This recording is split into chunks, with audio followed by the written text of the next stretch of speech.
Welcome to Flat Earth Debate, Uncut and After Show.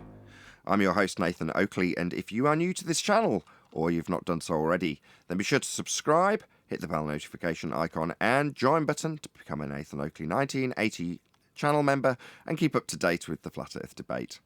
If you would like to support the channel, there is a super chat that runs alongside each of these shows while they premiere, and there's also a PayPal, Patreon and crypto link in the info box below the video. Speaking of Patrons, I'm going to do a quick shout out to all of you who do support me on Patreon, so a massive shout out of thanks and appreciation to Flat Earth Sage, Goldie McKinnon, Phoenix Rising 86, Retro Bill, More Books, Cannabear, Fibre Oats, Michael Kahn, Rob H, John Kays, Patrick Gunnels, Banter, Will Brax, Troy Shuker, Harry Blade, Mobile Max 777, Neo the One, Rob W, Open Minded, Reese Pound, Del West Watson, Maria Nealands, Unbelievable Productions, Blue Ridge Ranger, The Real Gabster, Liam Nedrick Jr., Abraham Mohammed, Adrian Quintana, Skeptic 936, Life is Short, Texas Mike, and David Wayne Foster. So another massive thank you to all of you for supporting me on Patreon. Now I will hand over to whoever is in Discord and Google so you can enjoy their dulcet tones while I set up for today's live show. And that's the other thing. I had a discussion with my wife yesterday because the tithing issue, right? I spoke to Paula about that, and she was explaining to me that that was for Israel. You know, that was the Jews, whatever you want to call them. It was never meant for the church. Basically, the church is supposed to give all of yourself, correct? Well, what's the question you're asking? Am I supposed to tithe 10% of my salary every week? I can't even pay my bills. No, it's not a law. No, the church ages, you give from your heart what you want to. The Jews had 10% because that was the agreement. And they just like to bring that over as a marker. But, you know, if possible, I'd like to give 20, 30% to good causes that further the gospel. It isn't 10%, 9%, or 20%. It's what can you do and do it with your heart, not because it's a have to. And that's my point. But a lot of people think, oh, you're struggling because you're not tithing. I mean, I don't talk about it like that. In terms Now it just reminds me of a story my grandma used to tell me. Right, a Bible story about Jesus. And he's in the temple, and while he's in the temple, someone comes to bring their tidings, but their tidings are immense. This is a very rich guy, turns up with a lot of stuff, a lot of gold, a lot of contribution, gives a lot to the church. Jesus watches, and then behind him, in the line, so to speak, is an old beggar woman. And she gives a couple of coins, and he goes up to her and praises her beyond comprehension, just gives her so much praise he can't believe how generous she's been. And the guy who's just given considerably more, it's like, what the hell's going on? Why aren't you praising me? I've given a lot more. And he says, well, by comparison, what she has given is essentially all she's got. She's given all she's got to the church. Have you given all you've got to the church? No, you haven't. By comparison, she's given a lot more. So it's what you can. Excellent point. Now, these are charlatans who say that your health and wealth and prosperity is tied to that. And it's Joel Osteen grabbing money from everybody. But Jesus was showing them that guy was giving out of his abundance. It was nothing to him. That lady gave everything that she had.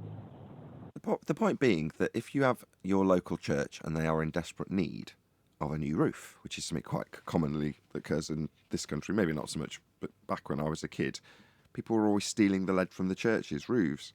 They always had to replace it because thieves would nick it and then they'd have to do a fundraiser. Well, at that point, when literally they got water pouring into the building, you're like, right, we've got to come together as a community. And if you've got very little to give, but you give something, in spite of you still having bills to need covering, then that's the equivalent of the woman giving up her last couple of coins. That's the equivalent. Yeah. But on the other hand, if you're just saying, the church says I've got to give them 10%, it's like, why is this the mafia? What's going on? You know what I mean? That's exactly how I feel. What is this, the mafia? What am I, a crew? I got to kick back to the boss? There is no scripture in the New Testament for Christians to give 10% or any percent. It's a gift of your heart. from your heart. So that way God blesses you, because like the old woman, you gave from what you had. And like that story Nathan's family shared with him, she had nothing. And so percentage wise, she gave everything up, whereas that guy had a lot still. So just got to watch out for the charlatans in the church who misread the Bible. But in the interest of balance, So tight what sod, does it say you about should be giving him tithing? 15. Ooh, sorry, Nathan. That's all right. It's just a joke. It was good that it was almost rumpus a little bit. No worries. I missed it. It's not a problem.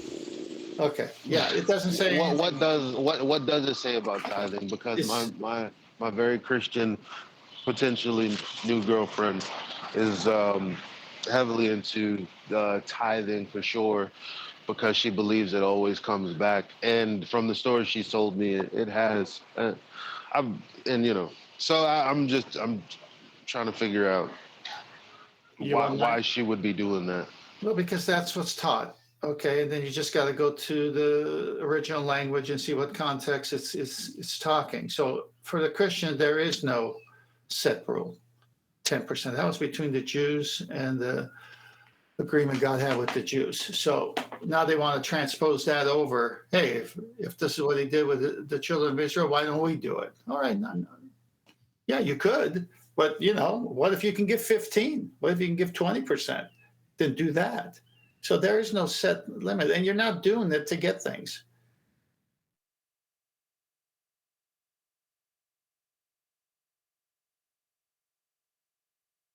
Yeah, and it does also say that doesn't have to be actual money. So yeah, well, you can tithe with your time. You can go there and clean the bathrooms. You can do all kinds of things in the service of God with a proper heart. It's not.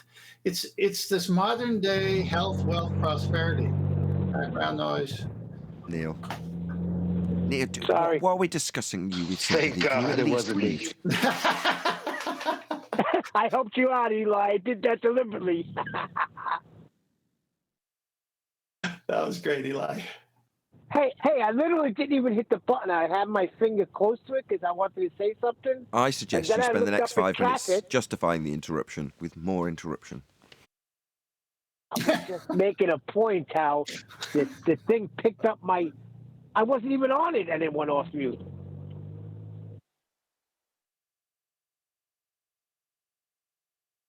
Okay? Oh, man.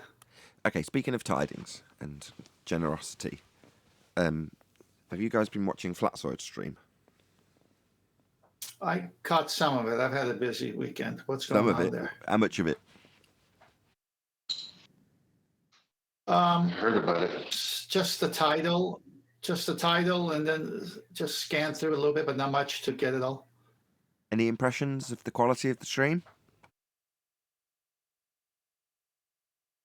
I'm not in the frame of mind to answer that. I was busy. Okay, his stream's garbage. It sounds awful. You can't hear it. It's unlistenable. So therefore, he's in a catch-22. I contacted him and said, you need help with sound. He explained the equipment is it's garbage. He's not got good enough equipment to do what he wants to do. So he's like, well, I've started a Patreon. I've got a couple of Patreons. $5 is $5. I'm like, yeah, I can relate. I was there. It takes a while. However, in the meantime, no one's going to come and support you when they don't want to watch you, because I don't want to watch you. I've tuned in twice and gone, ugh, and then tuned straight back out again because I don't want to listen to that. So what I suggested he did was go and start a GoFundMe, but he can't. In South Africa, for whatever reason, he can't run a GoFundMe. But I can. I can do it as a beneficiary or whatever they call it in GoFundMe. I've never done it before, but I'm sure it'd be easy enough to do on his behalf. Unless there's some rule I'm circumventing that I shouldn't be. I'll have to look into it. Either way, there's plenty of different ways beyond GoFundMe, if that doesn't get used, to raise maybe £500, maybe $600, so he can strap together a half-decent second-hand PC. Now, within, 3 minutes, I managed to do that, just with Part Picker and eBay and whatever, here in the UK. Just to give him an example, I took 6 or 7 screenshots, CPU, RAM, motherboard, case, power supply, and a hard drive, sent them to him with the prices next to it and said, look, this in my country would come to about £550, and it would be an exceptionally good streaming PC with upgradability if it wasn't in 5 years. Anyway, he hasn't got £500, he hasn't got £2 to rub together by the sounds of things, because he can't run a GoFundMe and he hasn't got an audience to appeal to with crap audio that I'm going to be retuning in. And if he does, they won't be able to hear him asking for money. So it might be something that I run with him. I haven't actually cleared this with him, But preemptively, when these things happen, they tend to go, oh yeah, I'll definitely be appreciative of you helping me out and raising a bit of money so I can put together a decent streaming PC. And when it comes to someone like Flatsoid, who's really good, I want him to be able to have that capability. So I don't see really reason why not to put the extra effort in. So in things like that, Neil, let's put it this way. I haven't got 2 pence to rub together, and in one way I think, begrudgingly, if I run a campaign for him, it means I've got to leave it at a certain amount of time if something goes wrong for me. Do you know what I mean? It eliminates the possibility of me running one if I needed to immediately after. Now, that's not a massive setback, because I don't need anything right this second. That often changes. But by the same token, it's like, okay, it is to my detriment to in time and potential earnings and various other things to help someone out in that regard. But I've done it how many times? Over and over again is the answer. Because that's my way of putting back. I don't have money to give Flatsoid, or Arwin, or anybody else for that matter. I barely sustain myself. Now, this isn't me begging for money. It's me saying that in a similar position to you, I can pay it forward by other means, yeah, to Flatsoid in this regard. And hopefully that will mean that he progresses in terms of what he wants to do as a result of a bit of help from someone like me who can do that easily, and hopefully to very limited detriment to myself. So that's something that I try and use as a comparison when you're saying, well, what should I give to the church? What do they need? Do they need something, Neil?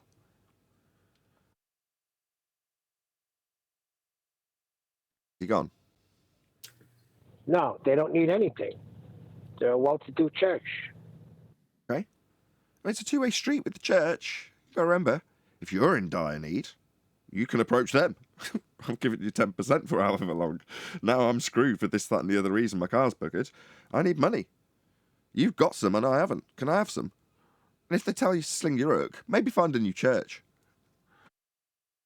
Back to Flatsoid for a second.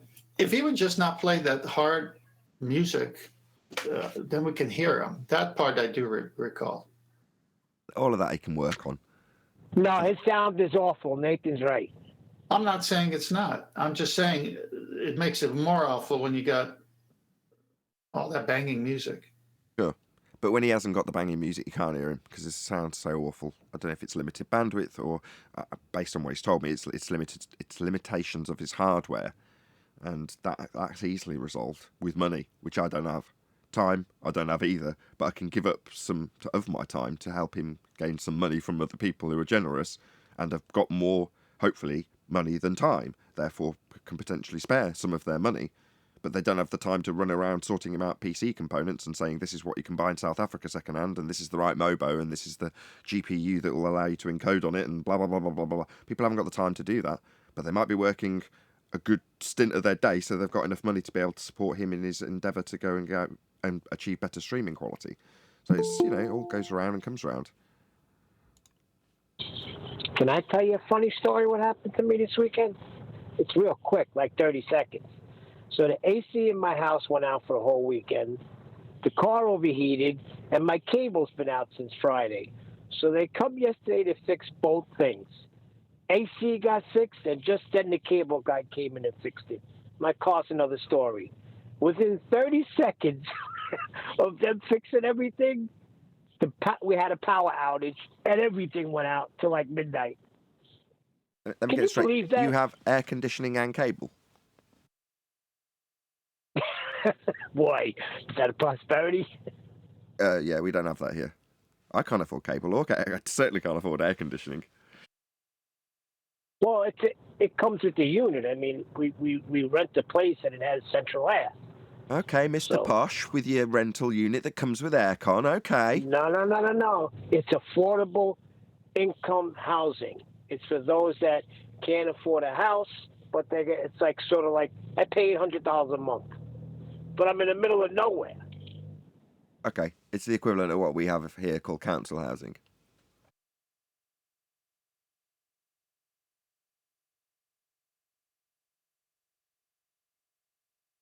Good morning, guys. Hey, Chocolate. Good to have you. Hey, Chocolate. Hello in Discord, by the way. Have we had a hello from anybody in Discord? Don't think there's anybody in there muted. Hello. Is that Dank? Thanks, Dank. Hey, Nathan. Hey, Steve. Thanks for saying hello. I just need to check that the line all works. Yeah, Yeah, it's working, Nathan. You want me to talk anymore, or are you good? You're a bit quiet, but it's fine.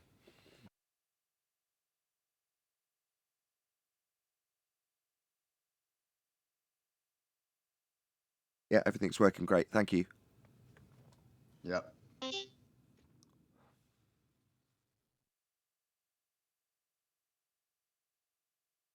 Who just joined? Was it Neil rejoining? Yes, that was me. Okie dokie, Neil. Good to know.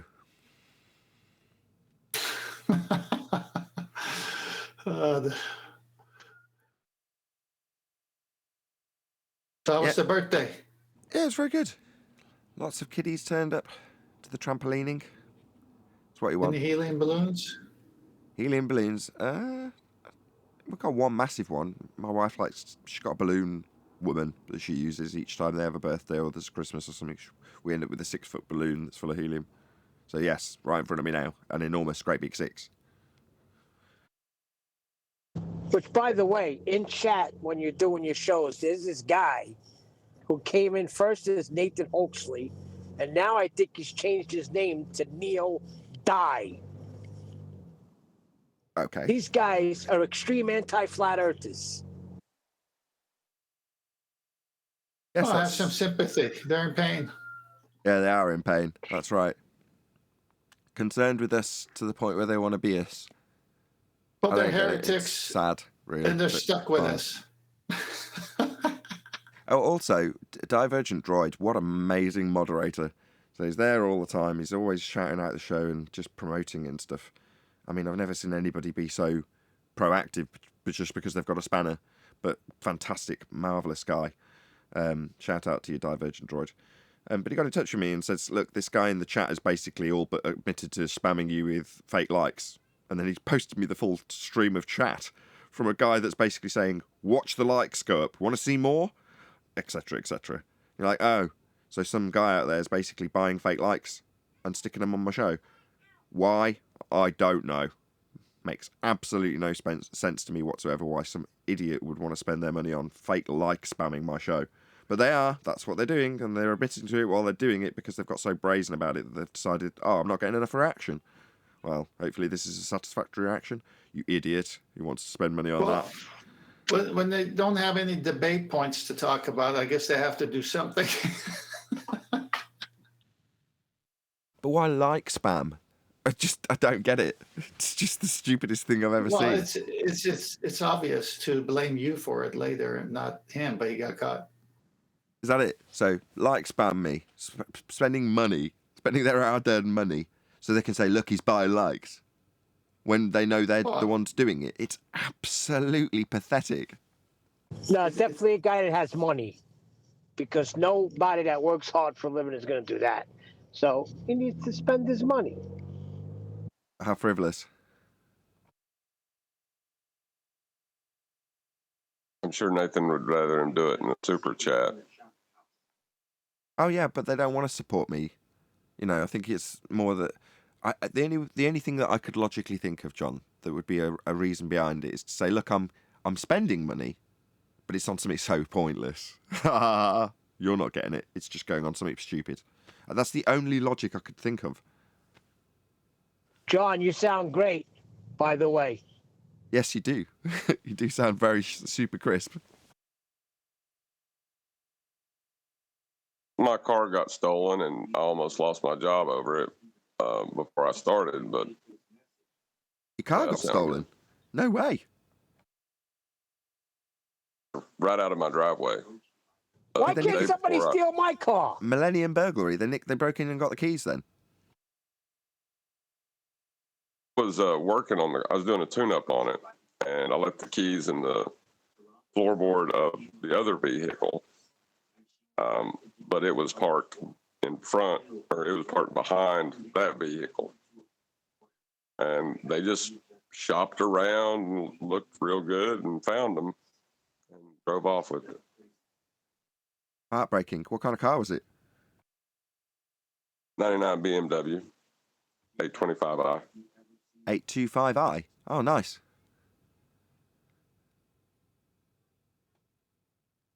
Is that the one that looks like a shark?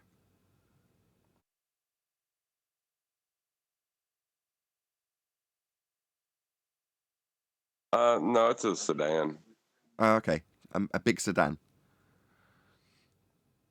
Yeah, it's bigger than the little 325i's. Did you say 825?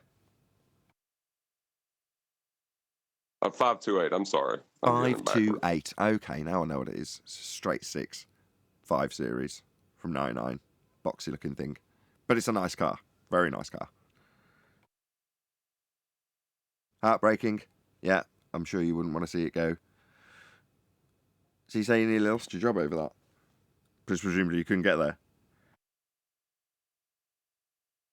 Well, I seen it leaving my driveway, running through the neighborhood in my underwear trying to catch it.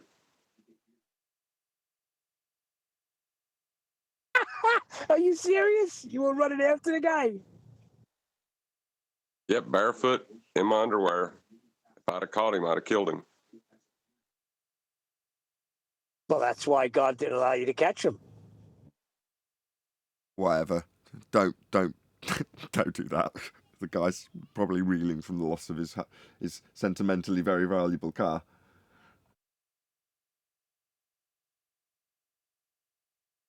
Well, it was more that my orientation started Monday, and I missed it because of that. Oh no. You know, I've been gone from that job for almost a year and a half. That's heartbreaking.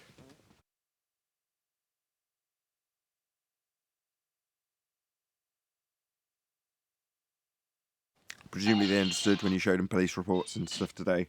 Or maybe not. Yeah, I just start Monday now. This Move coming everything Monday. back a week. Ah, you just set back a week. Good. So no harm, no foul. You've lost a week. Nathan, I've got a couple of slides before the show starts if you want to take time for them. Master Okay. B. Yeah, got it. Got the first one up. So, how many rational horizons do you see here? Rational. 1. 2. 2. Oh yes. See, it says, yes, there are. So there's 1. Okay, there's 2.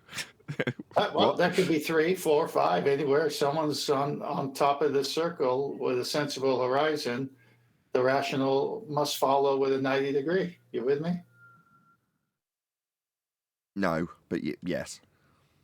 All right. Well, let's go to the next slide and then we'll come back to this slide.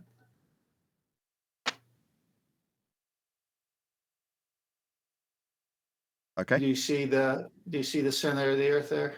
Yep. All right. You see the angle could be achieved as long as you have a baseline that's straight. And then they got the arc of the protractor in this case where they say the person is taking the elevation angle from, but really you have to say you're at the center of the earth where you can have this flat baseline and the zenith coming down to that point, which they don't have a line to it, but if you did that, you'd have a 90 and then you minus your altitude from it. And then the difference would be your co-altitude. Now let's go back to the other slide, the first one. So there's a guy right on top, sensible horizon. He's got to do his tangent plane. He's got to bring his eyeball down to the ocean surface.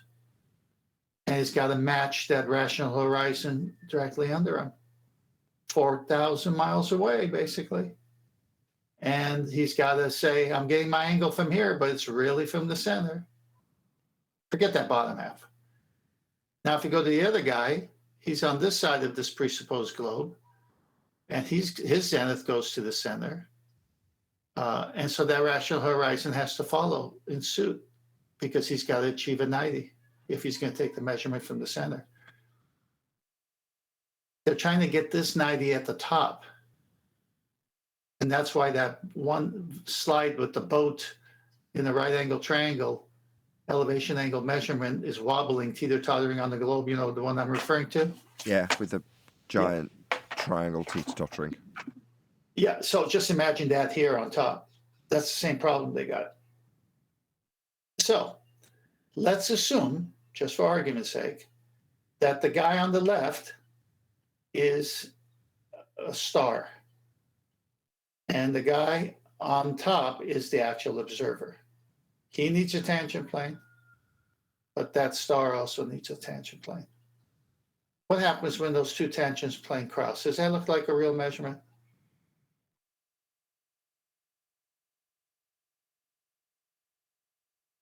No, they cross each other in midair in space. You can only have one rational horizon for any elevation angle measurement. And you can't have two, and you're going to have two because you got the GP of the star as well as the GP of the observer.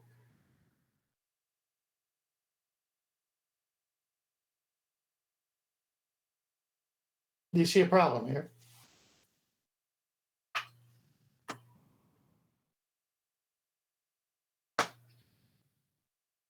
Did I lose you?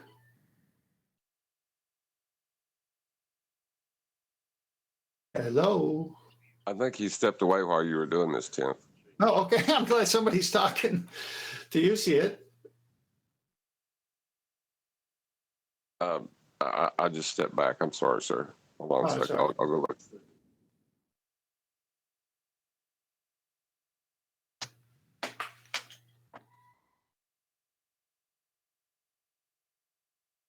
Yeah, let me know when you're there. Sorry, where am I supposed to be? No, it's John was going to go look at the slide. You had stepped away for a minute. No, I'm just saying that rational horizon has to follow every zenith position of anything. Meaning, if you're the guy on top, that's your zenith goes to it.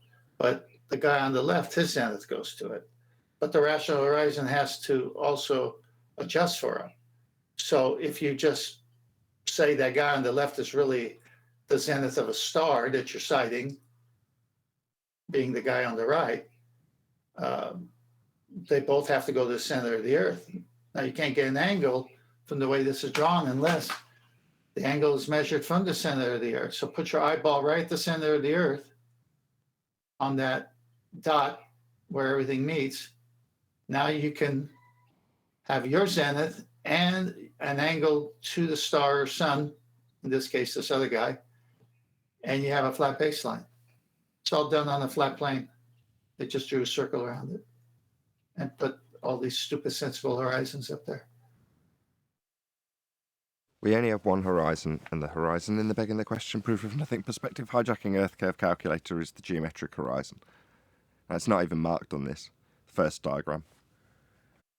Well, you got Bobby S in chat still saying that he's got footage of Earth curve, 55,000 feet in the air. He doesn't understand that the horizon is not Earth curve.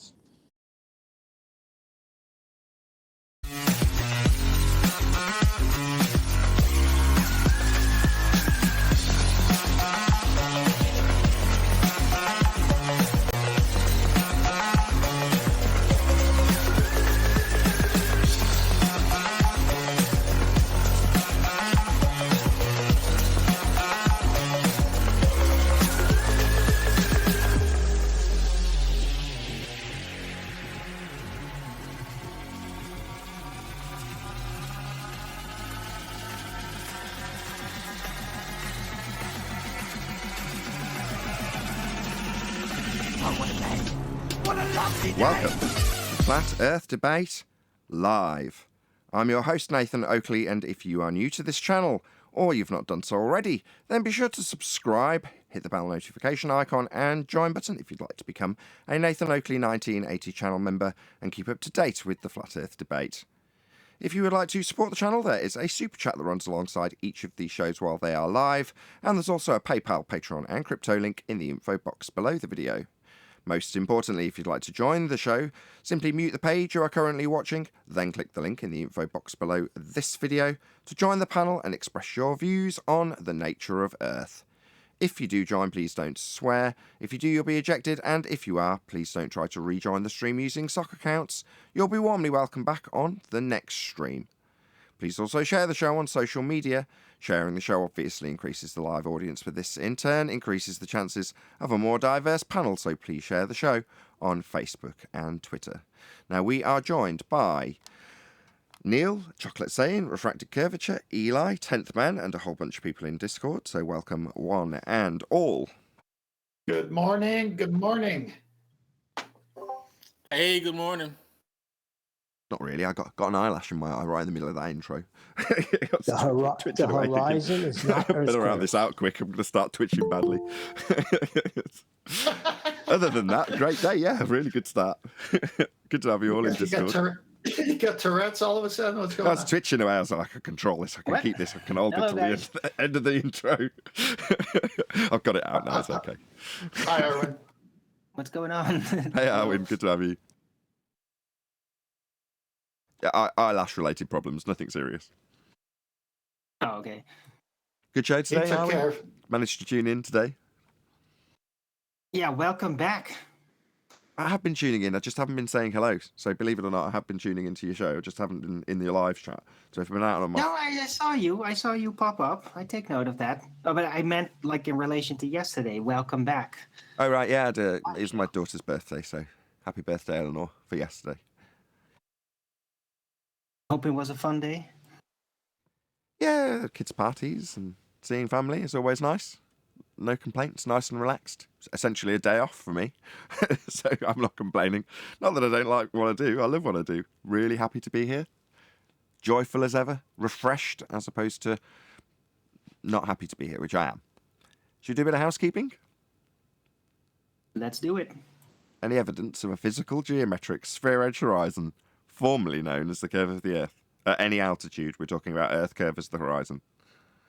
Well, if the horizon bends, right, at 200,000 miles up, it still doesn't mean it's Earth curve now, because it's not Earth curve from 1 foot, right?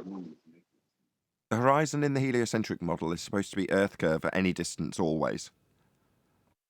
It's the only reason things disappear bottom up according to their mathematics. Geometric limitation called Earth curve. That's their horizon. Your question But was about horizon, bending, and I've kind of subverted it, so maybe I'm missing something, John. well, the horizon bending is not synonymous with Earth curve, but they've made it synonymous. Why isn't it synonymous? I'm still not following. Well, it could just be how your eye sees, you know, Oh, well, the I ground see. below you. What you're saying is the heliocentric model has made the horizon into people's pre-assumption that it's Earth curve. Is that what you're saying? Yeah, so like you could get up high enough that, you know, maybe it's not directly in your vision and it seems to be bending. But if it's not Earth curve from 1 foot off the ground, it's not Earth curve from a million miles away either. Right. It makes no difference where you're viewing the horizon from, or how you're viewing the horizon, or your perception of the horizon bending. The horizon is not Earth curve.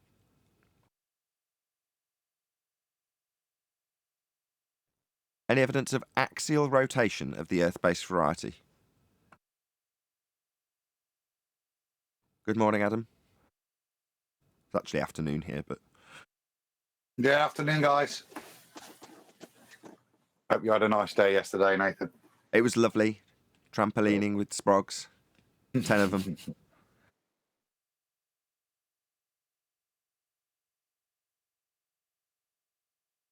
Axial rotation of the Earth-based variety? Discord? Anybody at all?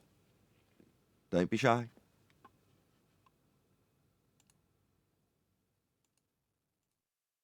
This is the claim that we spin. Earth is claimed to have an axial rotation value. 15 degrees an hour is the rotation value that we're supposed to be under. Has nobody got any evidence to claim this is true? Brian, can you pop yourself on local mute? I've unmuted you. No. Not that, Brian. Yep, Yeah, perfect. They say we have Earth curve, we never see it. They say Earth spins, we never feel it. It's just nonsense. It's back to grade school when we all said to the teacher, no, I don't think how could that be true? And then they shut us down with their indoctrination.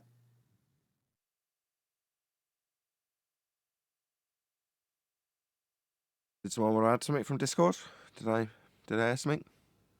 Don't be shy. The indoctrination is strong with this one. Any evidence of the distance to the sun?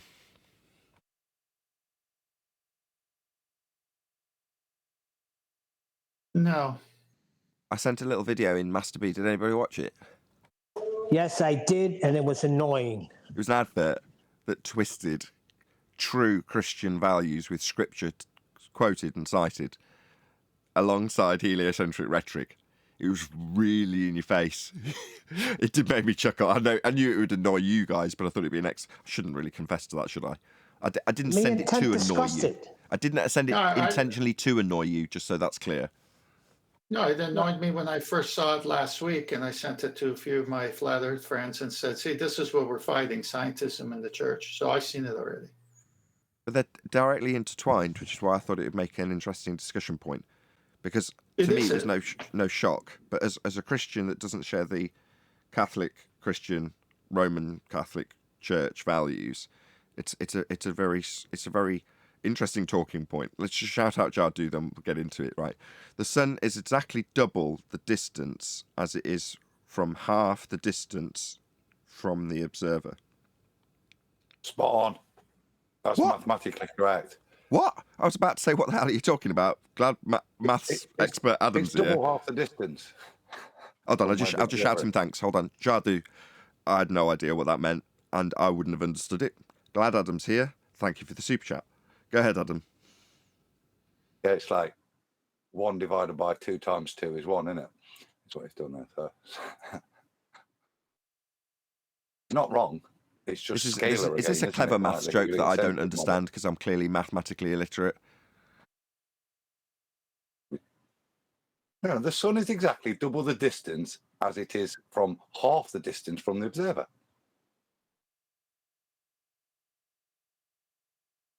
Does anybody else follow this? Is it just that's 3 Arwinian units. Yeah. The double. It's like one of those. It's like one of those word things. The seashore, this and that, until you get confused. It's like looking at it from a different scalar, I think is what Adam's saying. Double and half being the same if you... Okay.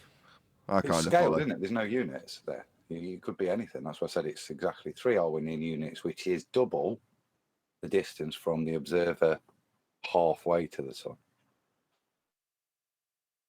So that would mean that the observers, But it would also mean it has a physical distance, would it not? In the middle. Does that not give it an assignable, ascribable distance? Double the distance halfway to it. That's cute. Yeah, but either way, that still infers that it's got an ascribable distance, doesn't it? No, it's just double. Well, yes, because it's double half of it. Yeah. Whatever But that distance is. Well, that's wrong. It's not an actual value, though. It's not working in units. It doesn't matter. It's working in... Doesn't matter. It doesn't matter what the units you ascribe arbitrarily to it. If you gave it me in feet and put those into his scale, it still, without scale, ascribes the notion of an ascribable distance, doesn't it? It's called physicality assumption bias. Yeah. Right. Well, hold on. It's got an apparent nature to the equation he gave. Where's that? Hold on. The sun is exactly double the distance as it is from half the distance from the observer. When it put in the observer. I'll get lost, Jardu. He says, how long's a piece of string, Nathan? Yeah. No, you're missing the nuance of my criticism, aren't you, Jardu? I'm saying you're ascribing something physically to it in terms of an acquirable distance, regardless of your clever use of words, which at first I didn't understand, now I do. But I'm more concerned with the actual capability of ascribing a distance to it. With scaling values, you're saying you are. Adam initially agreed with me. I don't know if he still does.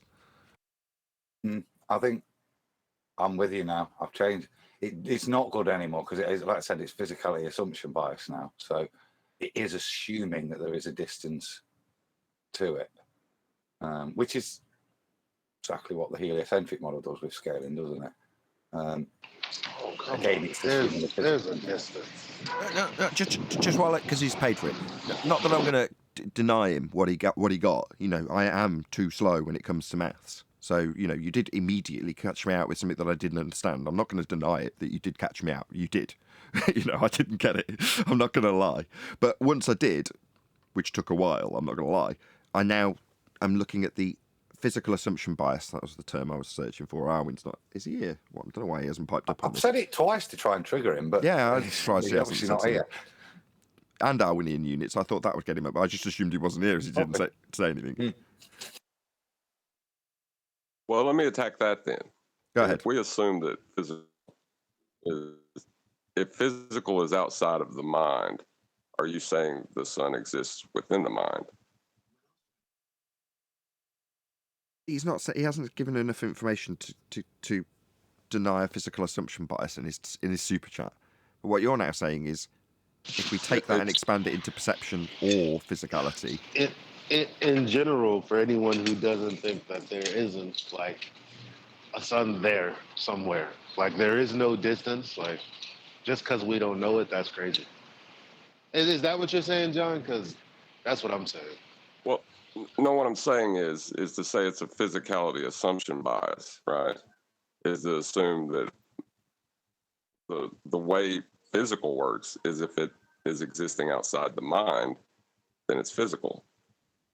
Is the sun existing outside the mind? Yes. Then it's not a physical assumption bias. Why is it not a physical assumption bias if by shared experience only could you define it as only experienced in the mind? I don't follow how that does make it in a physical assumption bias. I'm now not following again. What? No, it doesn't. No. Well, hold on, let John go. Hold on, Adam. Yeah. I defined physical. I said existing outside the mind. If anyone else would like to define physical, we can discuss it. But first, we need to define what physical means to you. Hold on. Just existing outside of the mind, other people's thoughts exist in their mind, but outside of my mind. But that doesn't mean if I describe them exclusive of my own experience, that makes that physical because I've described it outside of my experience in my mind. The mind, Nathan, not my mind. The mind. Existing outside the mind. What's the mind? I was going to say that seems a bit unreasonable. How can you coalesce all of these? The mind can only be experienced by me. Or who's it, Descartes? I think, therefore I am. Well, that doesn't include you.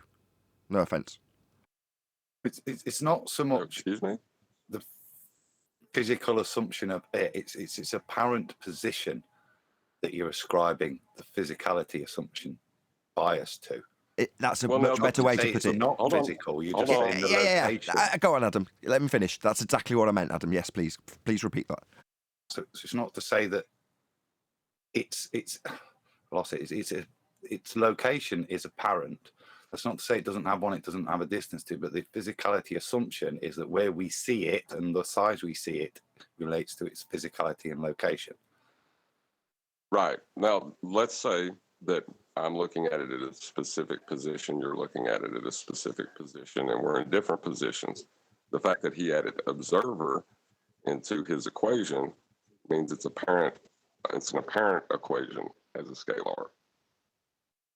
So the position could be physical. It doesn't mean the sun's there. Hold on, did you introduce a third party into that just then, John? Because if you did, that didn't tie in with his super chat. Shout out to Jad, though, again. Great talking point, super chat. Number one, if you introduce a third party to it, then his logic doesn't stack up in terms of half versus double anymore, because it doesn't work that way in literal reality. Yes, it does. Hold on. Hold on. I want to hear John Arwin. Hold on, he's challenging what I'm saying. I want to hear him. Go ahead, John. The third party is an observer, so it's going to be different for him. That's what I just said, and you said no. Yeah, I get the feeling that. Hold on, Arwin. Hold on. You'll get your chance, Arwin. I promise. Go on, John. I didn't hear that. I was talking something else then. But yeah, for me, the sun would still be, I would see it in a position. Now, that position can be physical. It doesn't mean the sun is in that position. The only way you can describe that position is angular.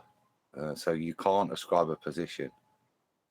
Right. The angles observed are real. Those are not part of physicality assumption bias. It's the conclusion drawn from the angular correlations and the reification into an actual position in Euclidean space that is the physicality assumption bias. Totally agree. Okay, I'm tired of this. Hold on, John. The only thing I disagree with was... I've defined physical. I have defined physical. Please define what physical means to you. Being of substance. Being capable of, maybe I'm defining tangible, but capable of touch. That's not necessarily physical, is it? It's tangible. Having a real position in physical space. Hold on, he's already met that criteria well and truly. Hold on. The only thing I disagree with so far that John said more than anything else, which Alwyn said was doublespeak, but I don't think it is, was that it doesn't preclude it, right, John, from being physical, which I would agree with. We don't know either way. So John's right, but you said that was doublespeak, so maybe I should address this to Alwyn, because you said that was doublespeak. It doesn't mean it isn't physical. We don't know.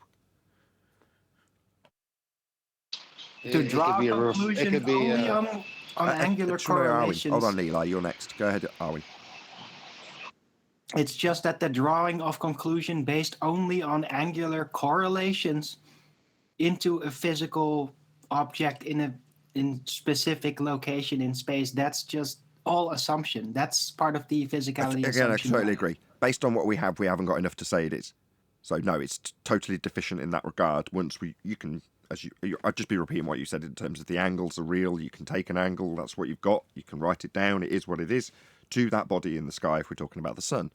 But the assumption beyond that, you haven't got enough to base a physical assertion on of the sun being physical. But you can't rule it out either. You can't say it isn't, and that's kind of what John said when you claimed doublespeak. But he said no. Hold on, is that Eli? Go on, Eli. You're going to rumpus me regardless of whether I want you to or not. Go on. Yeah. No. When you said, damn, it was something you just said, and I would have added on to that. I can't remember. My last point was the last bit of what you said? Well, I was just saying that John's last statement, which Arwin claimed was doublespeak, was that you can't rule it out as physical. You can't say it isn't. And Arwin was saying, well, no, but you can't draw the conclusion that it is physical with the amount of information you have purely based on measuring angles to it from two different locations. Well, number one, you'd probably get different results if you tried to even ascribe a height to it. You might by chance stumble on the same maths and end up at the same height, but more likely than not, you'll end up with a different height. So how can you in any way use that information to extrapolate out a physical distance and therefore claim it's physical at all? You can't. That's Arwin's point. But John said that you couldn't not say it was physical. You can't rule it out. I'd agree with that. Because my problem with what you said is we can't know if it is physical. I would end that with physically there.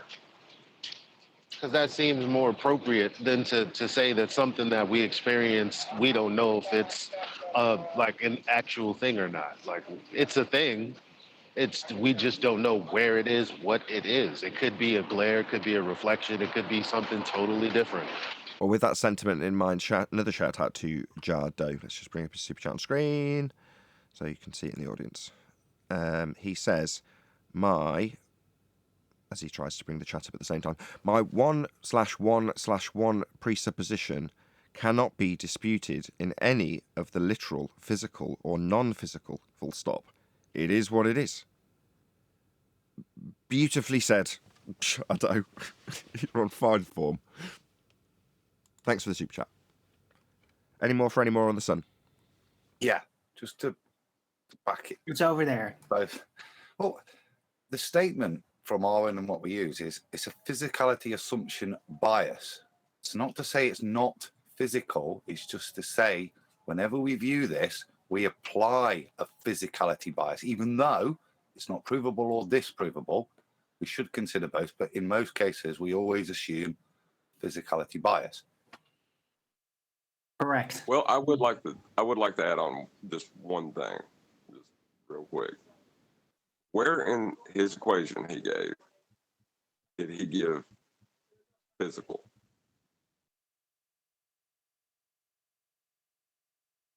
I'll just read it again. You can figure this out for yourselves. Exactly. You can figure it out for yourselves. I'll read it again. The sun is exactly double the distance as it is from half the distance from the observer. So That means the there is word a distance. exactly. No, the word distance. No, neither one of them necessarily ascribe physicality because he uses Wait. the word observer. Hold on, Eli. Just let him get to the Okay, end. so let's establish. Okay. Go on, John. None of those words necessarily mean it's physical. He's just saying the distance to it from this observer, right, to the position where it appears is this equation. But the equation in itself is just a scalar. It doesn't mean it's there. It is scalar, but in stating that there is a distance, even as undefined, but that half of that distance, is if you double it, it's equal to the same thing. It's implying there is an actual distance. So even though the distance is unknown, there is an actual distance that applies to in the mechanics there. It seems to me that you all are ascribing that and then applying it to the equation, but No, that's why I'm. No, that's the implication of his scaling.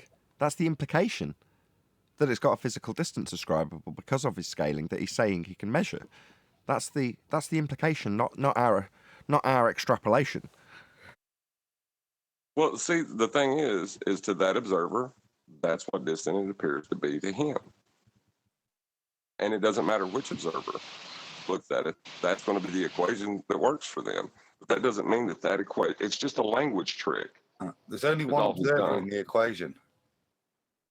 The sun is exactly double the distance as it is from half the distance from the observer. So the sun is exactly double the distance from the observer to the sun as it is from half the distance from the observer to the sun. Gardo asks, does that mean I get 3 Bitcoin? Lol. No, it doesn't. No, he owes us 3 after this. It's only worth about a fiver now anyway. Yeah, but distance is a concept, right?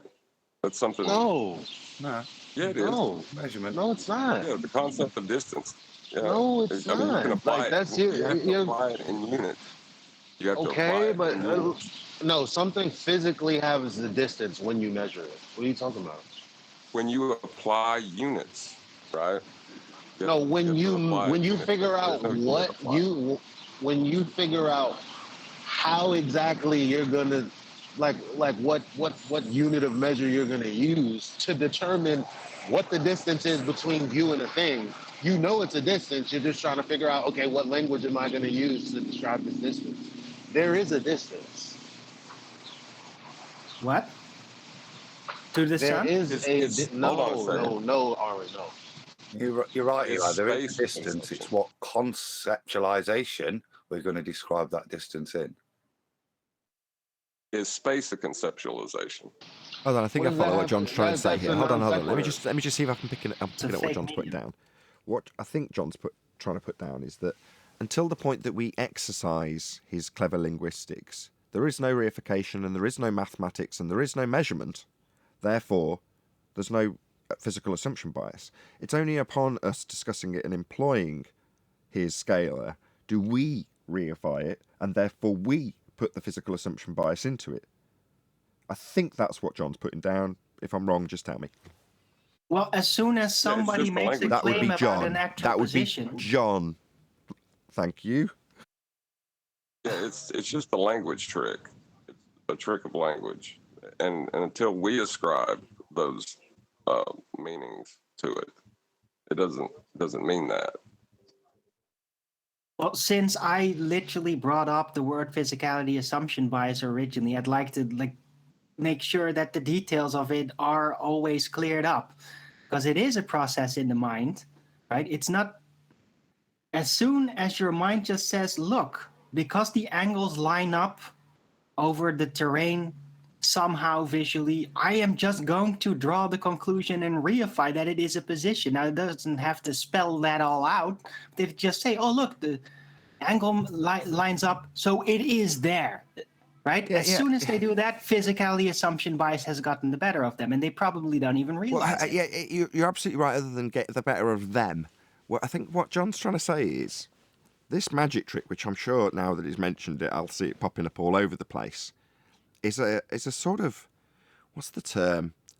Where you leave as the magic trick user, the one who's actually using this linguistic magic trick, no real guilt once the person falls for the trick. It's up to the person that's having the trick foisted upon them to actually take the steps of reification, which in some ways you could say absolves the person who's instilled the magic trick of any guilt. Oh, well, I didn't tell you to reify this into a physical distance. You did that of your own volition. I am not guilty of that. Now that the penny's dropped, I am picking up what you're putting down, am I not, John? I need clarity then, John. So, with what Nathan's just said, it's not a physical distance. So what sort of distance is it? Is there a way in which you can write distance to give it a neutrality of non-implication? Or does it just by its own volition have that inherent meaning? You're focused too much on the question. Let me just answer for John. I'm sorry, I'm rumpusing John when your question was to him, Adam. No, there's a subtle nuance. Forget about the equation. What I think John's trying to say is that until we do something here, Adam, right? The question that was put out in the super chat by Jardu doesn't involve Jardu doing anything in terms of ascribing or acquiring a physical distance to anything ever. We have to take those steps, don't we? Therefore, we have to reify it and then argue that he's made us reify it. Oh, what a bastard. He's talking about ascribable distances is how I started this off. Now, maybe he didn't intend to do this, but intentionally or unintentionally, he's highlighted a certain part of the magic trick when it comes to the deception of heliocentrism, which is it relies on the victim, let's say us in this example, to do the step of reification for themselves. In this case, physical assumption bias of a distance to the sun. Now, this links back to the directly and overtly ascribing distances when quoting Jesus and the Bible in the advert I posted to the guys in the Master B chat, just for a discussion point. But in this instance, it's very different. It relies upon you taking the step yourself to make the reification into a reality that you experience in your mind's eye. But the person who's foisted that upon you has no guilt. Yeah? So Jardu hasn't made you do that. Now you're going through the steps of what you are doing in terms of how it's unfair that he's made you do it to reify it, to give it a physical distance. He hasn't made you do that. Maybe I'm reading too much into what John said, but John, can you just, if I'm wrong or off or not summarising your point correctly, hopefully we'll get a response from John. That's pretty close to what I was thinking, yeah. Like, the concept. There's a concept of distance, and then there's when you apply distance in reality. There's our conception of things, and then there's their physical nature. No. Well, it's a trick that he's playing with the conception of something and using the scalar with it. I'll see it as a claim on his part. Just a solid claim to me. I do too. I mean, you can't. How you gonna say? Use words like the, is, exactly, distance, and say not me, you doing it? Like I don't. All right. Okay. How about get this? it? The sun. It's a solid claim to me on their behalf. It's not. I'm not ascribing distance. He's stating there is a distance, right? It's not stating what it is, but he's stating it's physical. Yeah, that's tongue in cheek the way he describes the distance afterwards. Yeah, but he's still making a claim that the sun is a particular distance. Right. Yeah. So he technically sneaked in a presupposition. Yeah, it's his first sentence. The sun is exactly double the distance. So it's making a statement, yeah, of a claim to me there. There is no foisting this for me to interpret. What I've got to interpret is, could I apply the scalar part of the sentence, which is, as it is, half the distance from the observer? Am I prepared to reify that into something to try and make this actually have any real meaning, some inference to it? But the first part of the sentence is a claim to me. It's not anything I need to interpret. Well, hold on, because we use words like the distance, is what Elijah said. I'll get to you, Adam. But the and distance, okay, how is that any different than saying the sun? Like, well, is the sun physical now? Or No. Distance No. already invokes physicality. The distance from me to Arwen is exactly half of the distance from me to half of the way to Arwen or to Nathan. It's describing a distance. It's describing something physical, unless, and the way out of it is, as you did, to claim that distance is conceptual. That's the only way forward. But that, to me, a little bit naughty, because in any generic understanding, when we're describing distance, we are describing physicality between two physical things. Right, until so the he moment tricked- that you he apply a tricked system. invoked- One Sorry, at a can I time. say Hold something? on. Until the moment Go ahead, John. Can everyone else mute just while John's talking? Thanks. Until the moment you apply a physical a unit to that distance, you've not done anything. You're talking about a conceptual idea of distance. You're not applied it real world. No, as soon as you invoke the word distance, you invoke position. Doesn't matter, you are not adding a numerical value to it. Well, a line, okay? A line has distance, does it not? Yeah. A physical line. Yeah. Well, a line is just a geometric You said, concept. okay, a line's a geometric concept, distance isn't. A line's a physical thing. It could be. We'll draw it on a piece of paper, it is. Right. So the distance of a line in mathematics. Hold on. The distance of a line in mathematics, not drawn on a sheet of paper. No, not in mathematics. Then it's not real. It's in mathematics. Well, as far as I can tell, his claim has never stepped outside the realm of mathematics yet, because he's not ascribed it to anything physical. And y'all Hold on. So back to the original question then. So what's the sun then?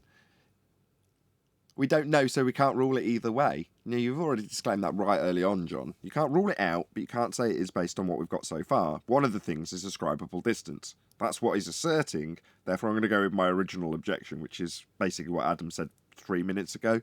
No, he's definitely ascribing something to something we see in our day-to-day lives with a measurement that to be made in physicality, i.e. the measurement's going to be made in physicality. But whether or not it actually gives you the distance, well, definitely not. That's not enough. Doesn't mean it hasn't got one or it's not physical either. But he has incorporated that when he talks about the sun with a physical measurement being made to it. Because it's a physical measurement he's talking about to the sun, isn't he?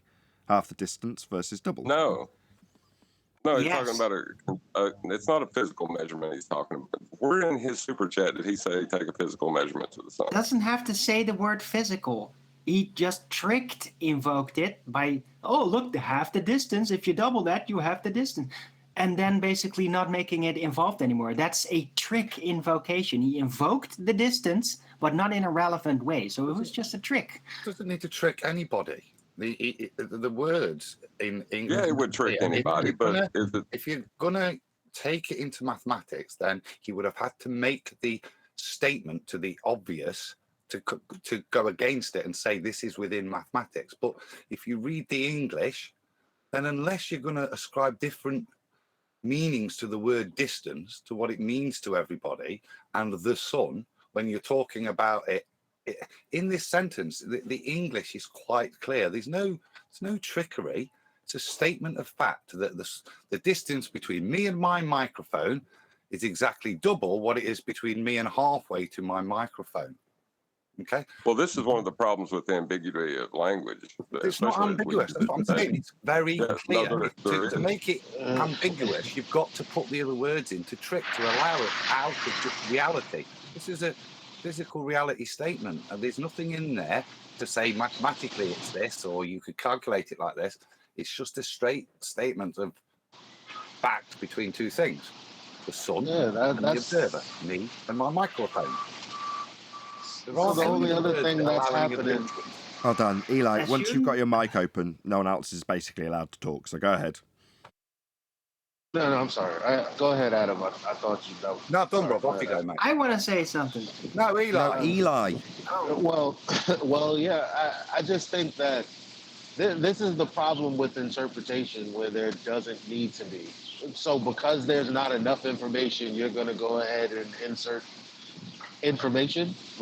Like, no, the dude said distance. The dude said it is. That's it. Like, that's what he said. I'm like, okay. Like, the only problem is the needling of the words that you guys are doing, and with words So when I that aren't point at the there. sky and say that is the sun, that's a physical claim, right? No, until you ascribe a physical No. measurement that you can acquire, regardless if it has scales or values or arbitrary numbers attached to it. If you just say there's the sun, that's not saying here's the sun and here's how we get its distance. It's half the distance. Yeah, that's not what you're doing. Look, there is a definite word trick going in on it. I ain't saying there's not, because it's mathematics. Like it's like the value of 1 divided by 1 gives you 1, right? That's all Yeah, it but is. that's mathematically conceptual. When you're talking about a distance and then half a distance or double a distance, you're literally invoking the claim of a distance, which is in physicality invocation. How do you think of distance? Do you think of distance as something you travel or something you conceptualize orthographically? No, something you measure No, with a tape measure. Distance is distance. Right. And if you don't want to invoke that, you have to say apparent distance. We've been training on this for like 3 years now here at the FED. So there is no distance to the sun. That's why you shouldn't invoke it. There either is a distance or an apparent distance based on known measurements. There's nothing outside of that. Yeah, but no distance. Unless you're measurement. talking about the distance is the distance between me loving you and not loving you, which is a totally different thing. We're not talking No, about don't do that. Hold on, The whole point is there is no distance Hold on a second. measurement. There's only angular measurement. That's the You whole said point. apparent distance. How did you use that word when Adam just said that distance the way that physical? Listen. So you're saying an oxymoron? no. Yeah, you John. are. When Eli. something is apparently a size or a distance, the only way to properly state that is if you have some other value. The observer. I brought that up at Not observer. Yes. Because if you have an apparent observer size, it's has the because apparent nature if you to it. have an apparent size, if you're using the word correctly, it's because you already have something physical known. Are you saying that or not? No, You said I'm saying that when Glovers use apparent, they're making shit up because they have no distance or size or any kind of anything physical when they're talking about things in the sky. When I'm talking about apparent and I'm saying this pole is apparently this size, it's because I already know the distance, or this distance is because I know the size. I think you're So getting it's confused not now. apparent? Apparent size is angular size. They're the same thing, right? So if you say this has an apparent size of X, well, it means that you can say how many radians it's got or whatever. You've got an angular size. That's apparent size. What you're saying is, if I look at something and say it's got an apparent, in quotes, size, you're saying, well, if I look at a sticker of a sun that's on the other end of a stadium and I'm on the ground on the football field looking up at it, you're saying, well, I can say roughly how far it is because I've got rough variables to be able to calculate it. That's a calculable roughly distance to something, but that's not its angular size or apparent distance. It's neither, because the apparent size would be its angular size. That would be if you got out something to be able to physically measure the angle that you have to it, then you can measure that. Doesn't mean you know its distance. because you don't know how big the sticker is at that particular point. But if you've got other reference points along the ground to it, you can calculate it. You can back calculate how physically big that sticker is that you're looking at. Now, when you compare that sticker of a sun at the other end of a stadium, and just discount Eli's use of the word apparent in that regard, you compare that to the sun, where you can perform the exact back calculations or calculations to it. But they don't work. You change your distance, you change your angle, technically that should change its height, and it doesn't. If you move up in altitude and measure the angle, it should change the angle, and it doesn't. So none of the things that we ascribe in physical measurement terms apply to the sun when you try and back calculate it into its height to get a physical position. They never work out correctly. Doesn't mean that you can't utilise the angles to it to back calculate where it is above with great accuracy. You can. You can get a 2-for-1 out of the angle for the baseline distance, but that's it.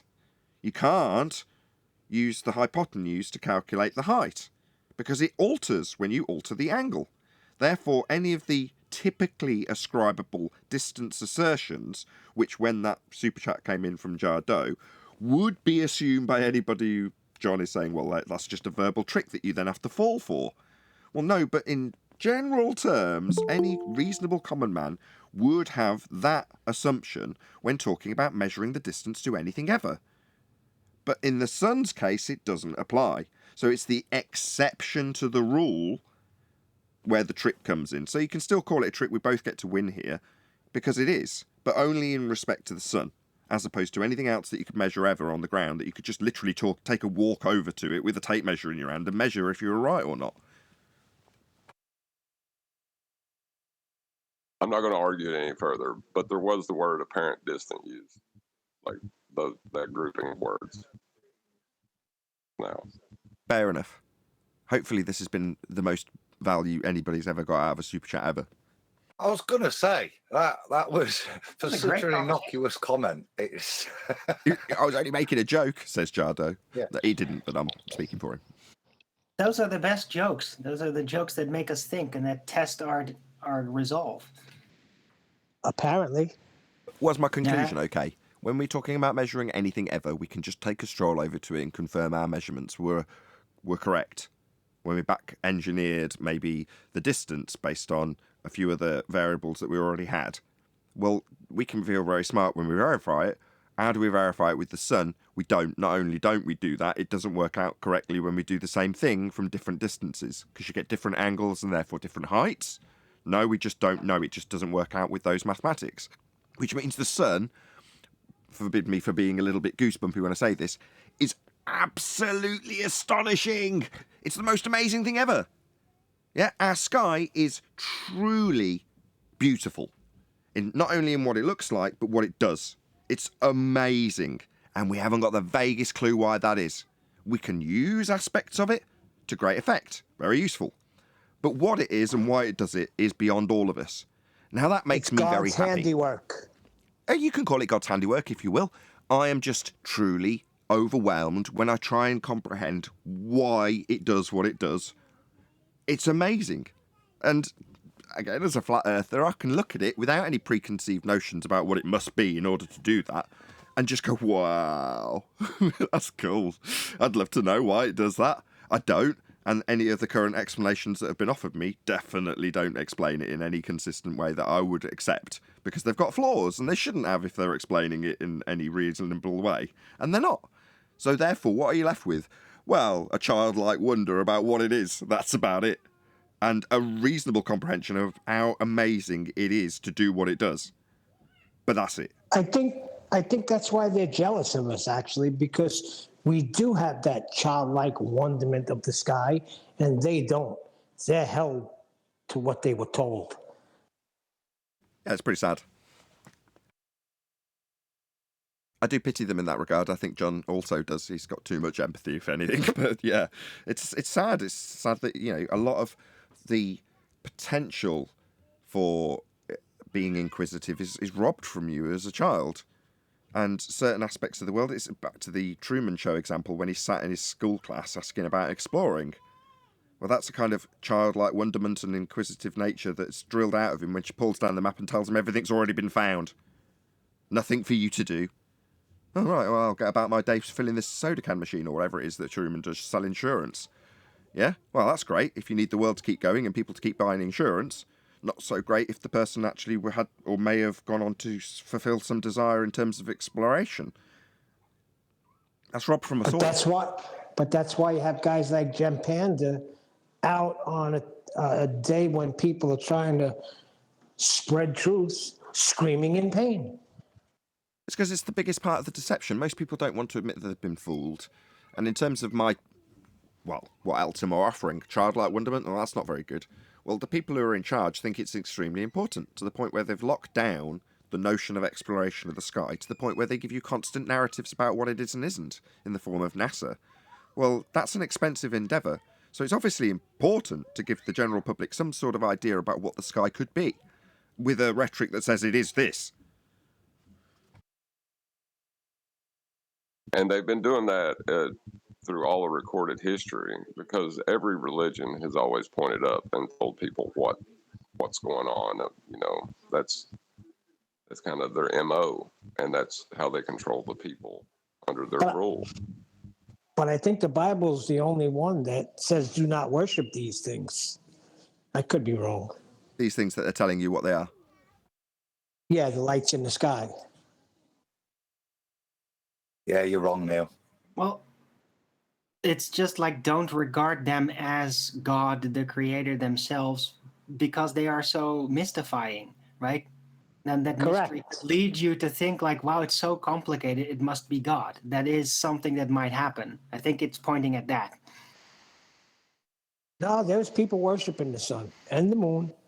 Yes. Adam, what other religions say not to worship the lights in the sky? Just for my benefit. Hold on. He disagreed with you in terms of your misapprehension that the Bible isn't suggesting that you worship something that's sky-worthy in its description. Your misapprehensions haven't been corrected yet. You've just moved on to asking which other religions affirm your misapprehension that your religion isn't pointing to the sky. It is.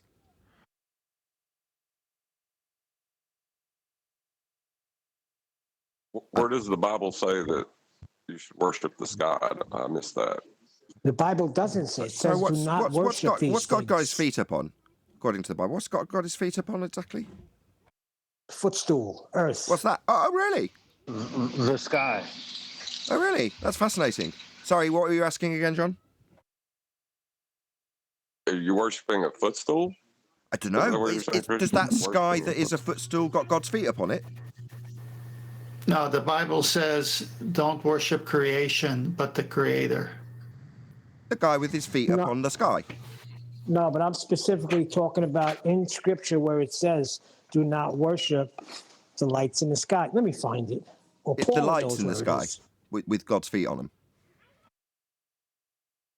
Yeah, you can worship God, but not the lights. Who's got his feet on the sky? No one's picking this up yet. No one's saying yes. I haven't heard a single affirmation yet of what I'm saying. I did say yes. So are we clear now that they're all pointing to the sky then in some form or another and telling you what it is and isn't? Meanwhile, just to take it away from Christianity, because this is obviously a bit of a salty wound I'm opening here. Meanwhile, what Neil said earlier about them having a very specific worship of the sun, yeah, that's what the heliocentric religion, make no mistake, it is a religion, people who are watching and don't think it is. Yeah, it is. A sun-worshipping, sun-centric religion. It's in the title. Heliocentric, sun-centric. That's what this religion that you, on a ball earth, worshipping the sun with earth tilting towards it, are doing. You're in a sun-centric religion.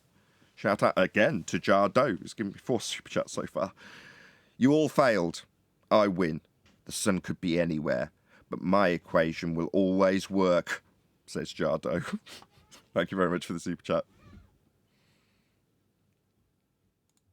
Damn him. Yeah, damn him for giving me money. I mean, thank you for the super chat. Are we going to move on from this? We're going to dwell? Any more religious discussions? Hey everyone, hey Nathan. Hey Brian. I posted something in Master Beef that Kiwi posted there the other day. He just asked if I would present it or if you would present it. It's just a point about about elevation angles. Did you want me to post the script? Yeah, if you just present the script and maybe read it out, what he's saying in it. Left lane, the wrong lane. Elevation angle is the angle above a point, end quote, ... Wrong, exclamation mark. Elevation angle, in quotes, is the angle between the, quote, horizontal plane and the line of sight, end quote, measured in the vertical plane, sorry, end quote. And then he's got a link. Did you want me to read the other one? Yes, he wanted the point to be laboured, that it wasn't what left lane, who was a baller, was saying. No, it's fine. It's on screen. If people want to read the other comment, I would be. I've just scanned around it. Yes, I'll be labouring the point. Go ahead, Brian. No, just that's it. He just wanted to make the point that he said it was important that because left lane was saying that it's just above a point. It's kind of vague. It's specific in the definition. I mean, I'm not doing it justice because he was more passionate about this point than I was. I'm not doing it justice like him. But he was just basically pointing out where left lane was wrong to just say it's elevation above a point. I don't really know what left lane means by that. But that's why he gave the two definitions. Where he's trying to invoke a tangent. He's trying to invoke a tangent point of the He's trying to disassociate the relevance of the elevation angle to the surface that you're going to navigate upon. He's trying to separate the two so that you can have a point with a tangent plane that you can disassociate from the surface. But that's not what celestial navigation's about. Yeah, that's true. That makes a bit of sense. Because I was trying to think of it logically, and all I could come up with was, well, it's elevation above, if you're talking about a celestial body, above its GP point.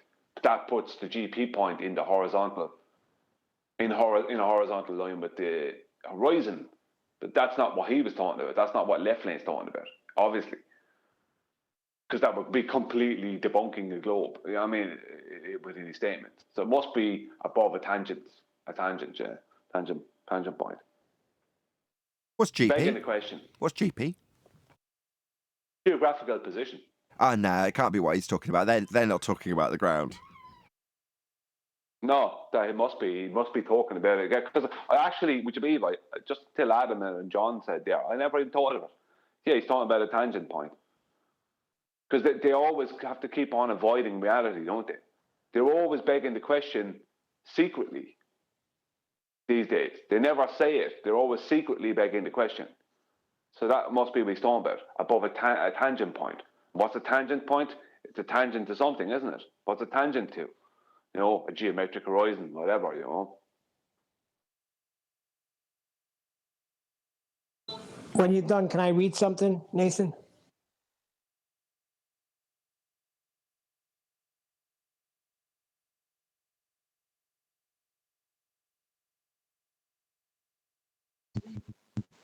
Did my speakers just go out? May I read something? No, everyone was just in shock because Neil just didn't read it, just come in and say it. He asked. Go on, then, dude. I asked for permission first. Go on, dude. Okay. It says in Deuteronomy 4:19, I'm reading from the ASV, and lest thou lift up thine eyes unto the heaven, and when thou seest the sun and the moon and the stars, even all the host of heaven, thou be drawn away and worship them and serve them, which Jehovah thy God has allotted unto all the people under the whole heaven. And when your eyes are lifted up to heaven and you see the sun, it's the same thing with a different translation. So there you have it.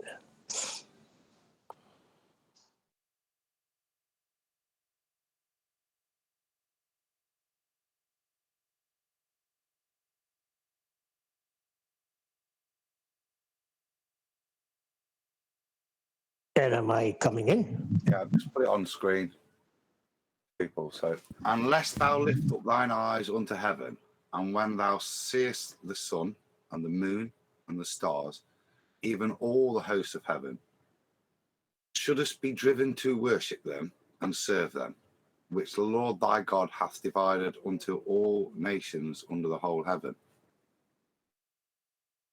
shouldest be driven to worship them. Interesting. I'm not sure what that's saying, Neil. It's telling you not to, lest thou. In other words, don't. You Which had the to throw a Lord little bit in. thy God has divided unto all nations under whole heaven.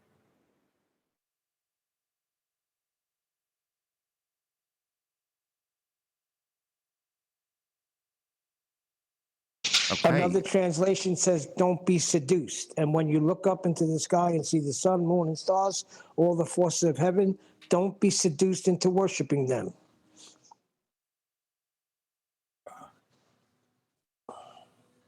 Come on, we know people worship the sun. We know they worship the moon. It's not an uncommon thing. Well, I know that the... Sorry.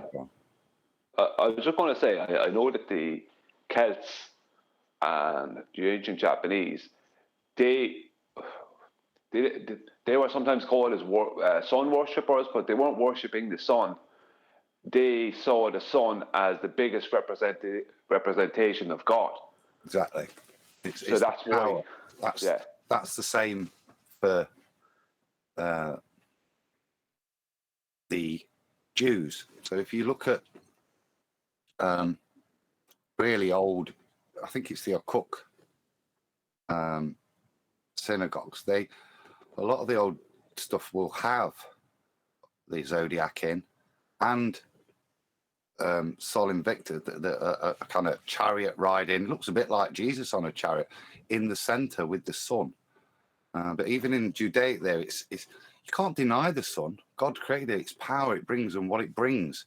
But from my understanding, there's no worship of the sun. They're not deifying the thing itself. It is just the ultimate representation of the power, the love, and the life that God brings. Now, God's talking about bringing sacrifices to it. Like I look at the sun and I marvel. I'm like, wow, God is awesome. Yeah, but I don't think that's worshiping the sun.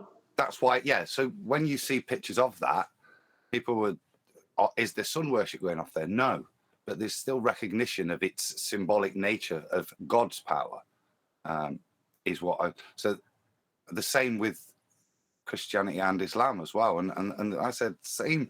I think if you look at like Akhenaten and Egyptian stuff, it's not God himself, but a recognition of the power of God, the ultimate.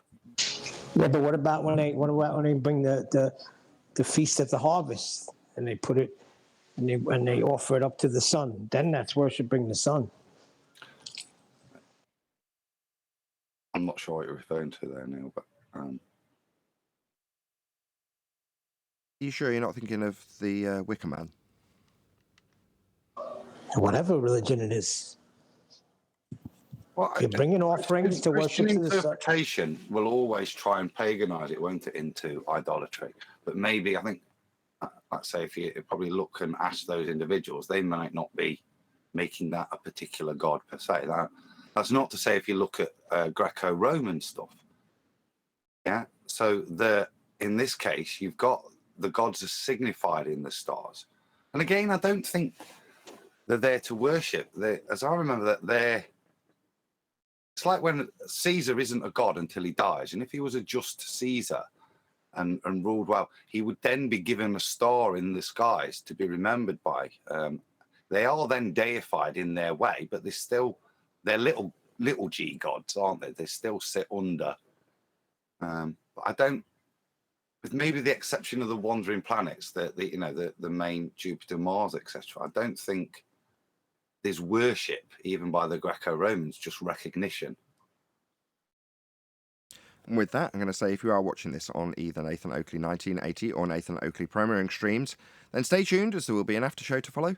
Unfortunately, if you are watching this live, this is where we bid you farewell. A huge, massive, enormous thank you to all of you who smashed the super chat, liked, commented, shared, subscribed, joined as a Nathan Oakley 1980 channel member, and all that good stuff. Once again, stay tuned if you're watching on an after show. I've been Nathan Oakley, and I'll see you all in the next video.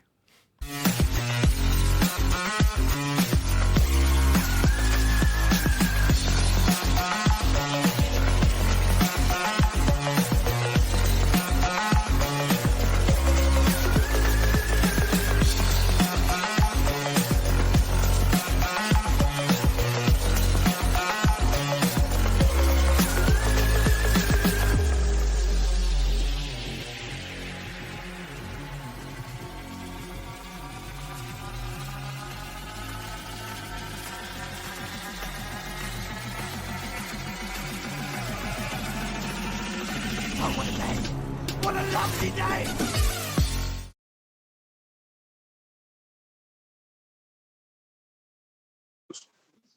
And that's why Christians worship the representative of God on earth. Because, you know, to represent something is it's pretty significant. Say that again, John. To represent something. No, before that. Who's the representative of God on earth? Jesus Christ. Yes. Who's making that buzzing noise? Is that John? Oh, not again, John. I thought it went away. Just when they pulled you out, they pulled you back in. I got to get a new phone. Yeah, it's making a horrendous noise again. By the way, another member of Goodfellas died, Paul Savino. They're dropping like flies.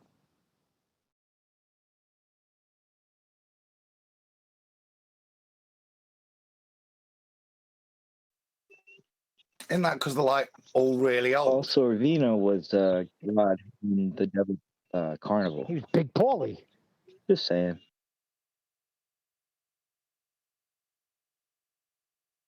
Now I got to turn my back on you.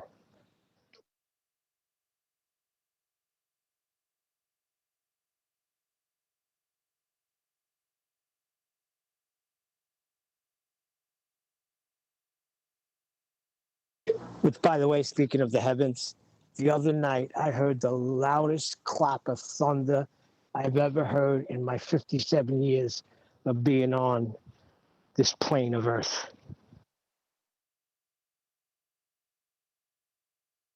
Okay. Scared the shite out of me. Jumped So out of my seat. Was it like from thunder? Yeah, it was thunder. And then the rain, the trees were literally bending in half with the wind. I thought we were going to get hit with a tornado. Okay, so you got like you got a giant lightning strike in the middle of a transition zone where it's still then, yeah, because then lightning strikes, or the sound of it, the thunder carries very far.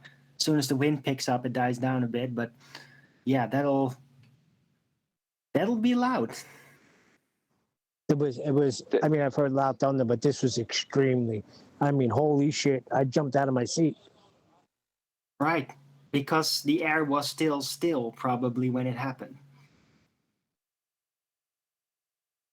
But then I went right outside to see it. I love the storm.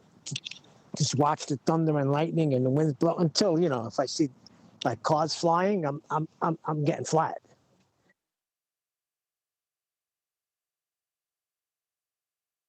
Oh, I like it too. I like lightning. They used to tell us in Alabama when the hurricane warnings come on to go in the bathroom because they have no basements. My wife would run in the bathroom with the kids, and I would go, "You really think this is going to save you?"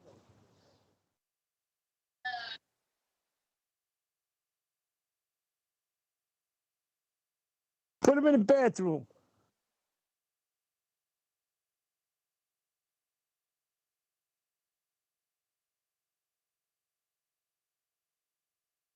You want to hear some funny stories?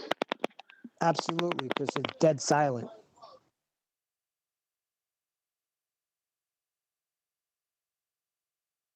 Okay, last night there, I went on to, I was listening to Babes stream, and I saw Rumpus and Blue Marble in the chat, in the live chat, doing what they always do, talking a load of rubbish. Now, I left Blue Marble alone. I went straight to Rumpus. I asked him, I said, Rumpus, I said, how does Polaris appear to rise and fall on your model? Oh, no, I didn't. I started off by pointing out that he was saying something. Yeah, sorry, I started it wrong. Rumpus was talking about his test, this supposed canal test he has coming up, right? They're supposed to, he already knows how much Earth curve he's going to find, right? No, this rubbish. And I pointed out, I said, are you going to take angular size into account in the whole thing? He said, I'm going to take everything into account. I said, but angular size, you know, I went on from there saying, well, angular size can't exist on your globe. So if I take an angular size into account, then, it means it is not a globe. And he said, that's a lot of rubbish, and this perspective can exist on my globe, blah, blah, blah. And I said to him, well, what causes Polaris to appear to rise and fall? Is that perspective or Earth curve? And he came back with, it's Earth curve. And in the meantime, Blue Marble Science had gotten involved to bash me privately with Rumpus. Like the two of them were having their own little conversation about how stupid I was, talking about how perspective is not possible on a globe. Because the two of them don't know what the hell they're talking about. Because believe it or not, Rumpus often doesn't know what he's talking about. He thinks he does, and he gives the impression that he understands something and knows something, but he doesn't. So I asked Blue Marble Science the same question, and he said Earth curve. So the two of them stated Earth curve. So from there, I brought it to, I said, so if it's Earth curve, then that's causing it, then it's not perspective. Because when I asked him, I said, you're right to say, I told Blue Marble Science, I said, that's correct. It is Earth curve, because it's not perspective, because all your maths are orthographic. I told Rumpus the same thing, that all your maths are orthographic. There is no perspective in your maths. And he started coming back at me with nonsense, and the same with Blue Marble Science. And I started bringing up the point of how there's no 7/6R added in to the globe Earth's Polaris rise and fall. Like I said, are ye like all the measurements are from, even though you can't do this on a globe, all the measurements are from an horizon. So all the elevations are off of an horizon. So is that a geometric horizon or a refracted horizon? Because there's no 7/6R added into the claim of how Polaris appears to rise and fall on a globe. And Rumpus, right, this is how bad it got, right? I won't go into all of it because I'm going to get the screenshots of it. Rumpus got as far as trying to say that the horizon, he says perspective, he started up with nonsense first about how perspective is not part of Polaris's rise and fall because it's so far away, and he made up a complete load of nonsense.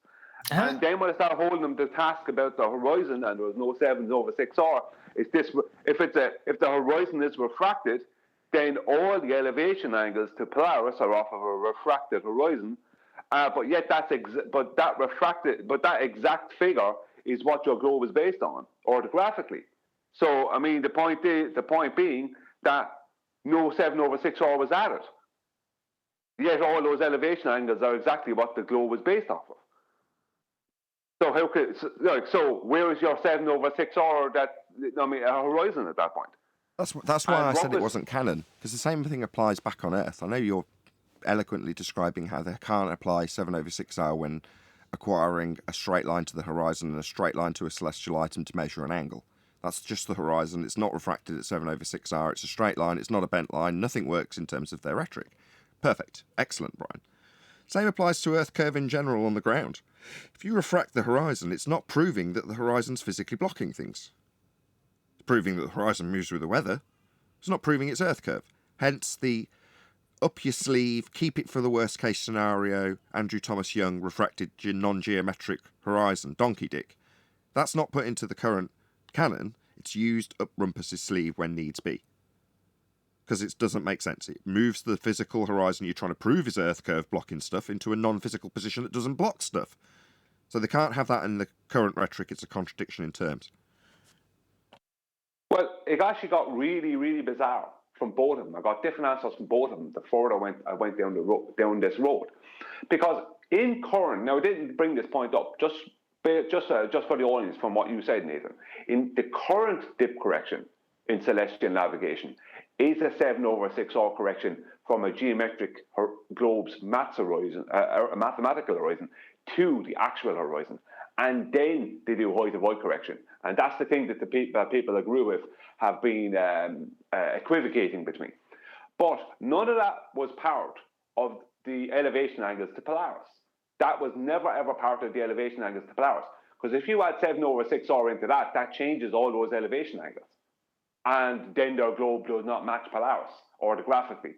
As you go down or up over the Earth curve, it won't match the observations to Polaris. There is no 7/6R in the Polaris observations, but within their model. Why would there be? So It's an yet they angle took- measurement to Polaris. Yeah, well, they can't have angle measurements because it's perspective. But the point is that what they hijacked originally never had 7/6R added in for their horizon. But in celestial navigation, they start adding in 7/6R in the current celestial navigation. They add 7/6R in, and they call that dip correction, and separated it from height of height correction, as opposed to the two being the same thing.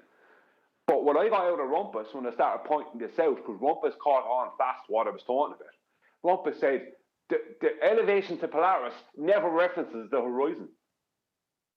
That's what he said. Elevation from what? The horizon, you dumb idiot. Yeah. And when I held Blue Marble Science to task on the globe maths, the orthographic globe maths, he went as far as saying globe maths don't exist. That there was no globe. I said, no, there's a specific set of maths that are connected to your globe. That's where they're at. They're willing to just deny that I said to him, what have you been referring to then for your measurements and your calculations for the past 6-7 years? You should have called him a heretic, Brian. He's a heretic. Wait, that's what they are. Somebody said globe maths don't exist? What? Yeah, Blue Marble Science said that to me in Bev's chat. Is that the same math Hold on, who is it the first to say it? The geometric horizon existed? Yeah, it's a denial of the very first premise of a globe claim. Yeah, this is why, and I've been saying it for a while, I can't remember who it is to credit them, but they put out a video of Dave, Professor Dave, not Professor Dave, Professor Dave Explains YouTube channel, with him sharing his pain about how we've got to be stopped, and literally descending into the level of Hitler to say that we should be stopped. There's nothing that should be put in our way to stop these flat earthers. It's like, oh, right, Dave, share your pain. Oh, yeah. Yeah, that was Jim Bob's video. Jim posted Bob, that. right, that's right. What's the full channel name? Made by Jim Bob. Made by Jim Bob. Shout out to you. Excellent catch. My comment underneath was, yeah, first and foremost, share your pain, Dave. But secondly, that's why you're stuck here with us. You're just as dangerous as we are. That's why they bunged you in the same pond. Now, in the same very clip, he's pondering why he's here and how he's got here and doesn't really understand it. Where's here? Yeah, trapped in here with us. Dave, that's where you are. You don't know why or how you've got here, but that's where you are. Trapped here with us. Why? Because you're just as dangerous as us. And when Blue Marble Science gives us a perfectly comparable example by saying there is no curve maths. Well, why? Because it's failed miserably, and we've showed it to fail miserably. Showed that you need a flat earth to get the angles. Or you'll deny that the angle comes from the horizon when it's a measurement using the horizon, when it fails on a globe. Yeah, that makes them just as dangerous as us to your average normie who doesn't realise it's in a sun-worshipping religion. So are they heretics if they deny the math? Of course!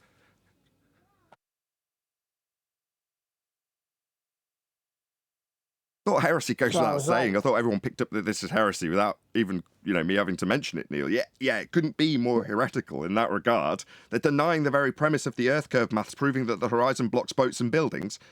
Yeah, that's definitely heresy. But that's why they're trapped here with us.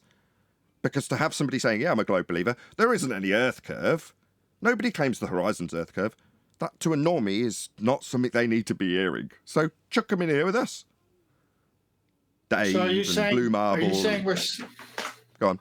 So are you saying they're stuck with us in the train station in the Matrix? Yeah, basically. I mean, I don't describe it as the Matrix train station. My analogy is that the hill is the top of the hill is the normies walking around on the plateau. And if you get too close to the edge being finding out that there's a flat earth beneath your feet, you fall down the hill. Now, as you're falling down the hill and confusion sets in, you get to the bottom and we all go, whoa, dust ourselves off and go, wow, look how beautiful it all is. Man, there's no answers down here. But wow, a world of possibility. Let's go. And then we suddenly find we've been confronted by a load of trolls that go, no, we need to scramble back up the hill and believe that it's a globe. You're like, well, why are you down here with us then? Well, because we say there is no drift, and we say the earth maths should be denied, and we say there is no curvature, and no one claims there is. But we still believe in a globe. We've got to get back up that hill, and you better be coming with us You're evil. Like, hold on, we're both at the bottom of the same hill. I just don't want to scramble back up. They feel it's their civic responsibility to stop others from falling into the same trap they did. Yeah, they want to get back up to the top and put a bigger fence up. Exactly, John.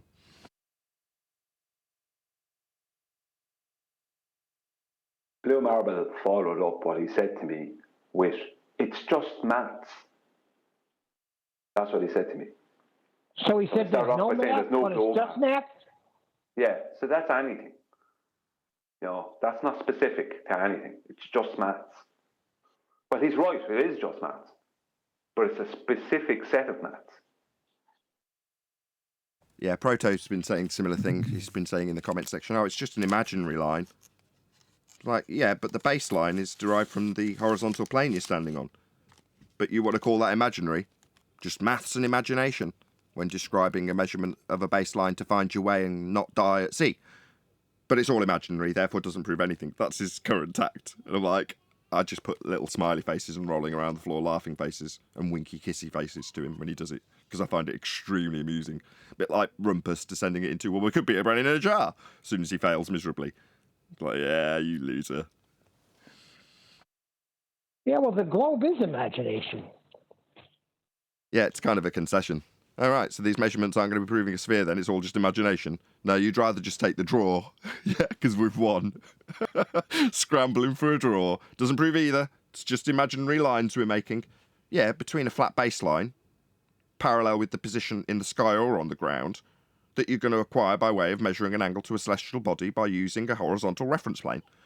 But you want to say it's all imagination? Well, saved plenty of people's lives. People have got home because of it. On the ground they're navigating. It's just not sphere-shaped.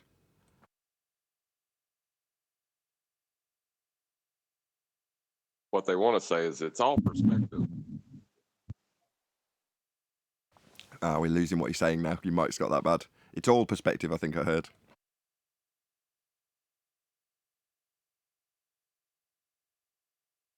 Yeah, maybe that's the reason why they're having to relinquish the curve mathematics when they say it's all perspective, because it doesn't work within the curve maths that Earth asserts that it's got a geometric limitation called Earth curve at the horizon. In that respect, it physically doesn't work. So therefore, well, it's all perspective. The Earth curve maths aren't, they're nothing real. It's got to deny their own curve maths. It is quite amusing.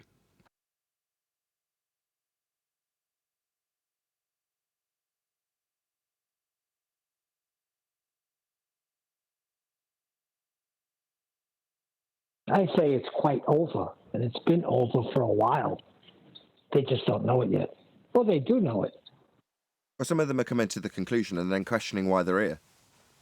Which is like us 6 years ago. You can have a bit of empathy, but as they're so hateful, you're like, yeah, I'll just rub your nose in it. Yeah, you're stuck here with us, away from the normal people. Because you're not normal either, are you? You're just some weirdo that doesn't believe in the globe. You just don't believe in it, but tell yourself you do.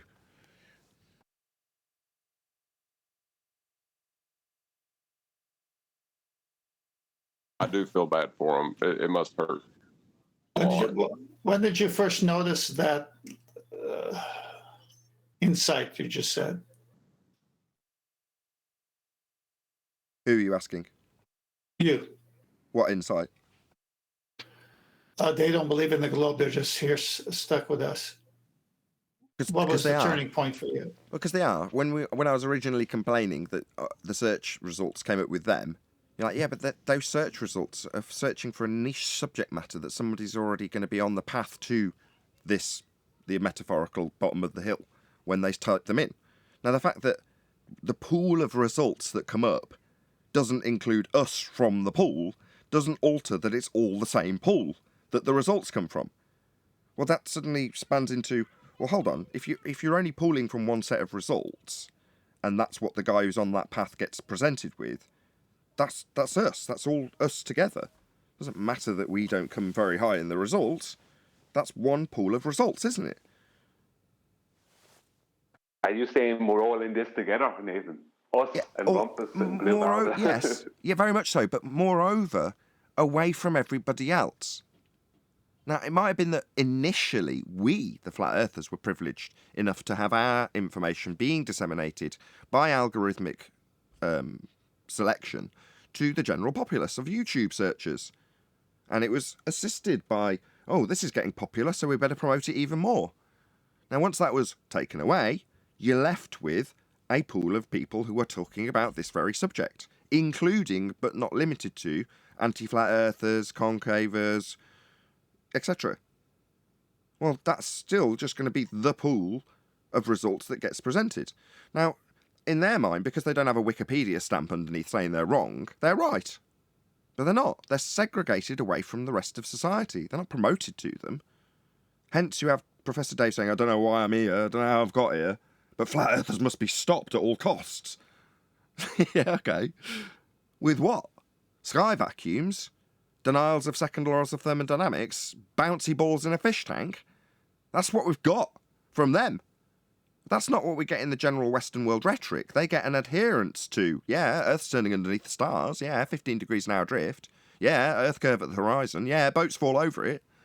That's what normies think. These people here tell us that the Earth curve isn't the horizon. They're not normies, are they? Well, that's dangerous. Got to be kept away from the normies. Yeah, well, when someone who's been in this arena for years now and is one of the most well known on our opposing side turns around and tells you that the globe maps doesn't exist or don't exist after referring to those specific maps for 6 or 7 years, I mean, that person can't be out in the public. Just standing on a beach with some normal person and just pointing at the horizon and saying, that's not Earth curve. But you know, wait. So what Brian said, it's like I don't. There's two ways to looking at that, and I generally take the stance of people shouldn't be so dumb. So glad that I had the opportunity not to be so dumb. You know. I mean, because look at how ridiculous the conversation is.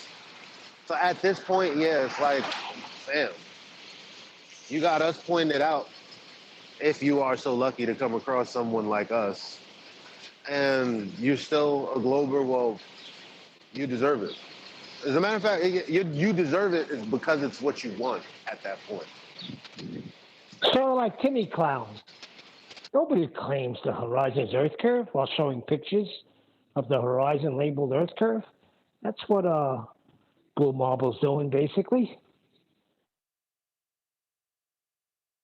Yeah, Rumpus stating that the horizon is never referred to when determining the elevation of Polaris. I mean, that is the absolute backbone of his model. That's where it came from. That's where his radius came from. That's where everything came from. Polaris' elevation above the horizon. Now, although that can't be done on our globe, it can only be done on a horizontal plane. An Earth with a horizontal baseline, a flat Earth, can't be done on a globe. The point is that the claim comes from that. To deny that the horizon is being referred to is a complete denial of the reality he's trying to promote for the past 7 years. Heretic! Burn him at the stake!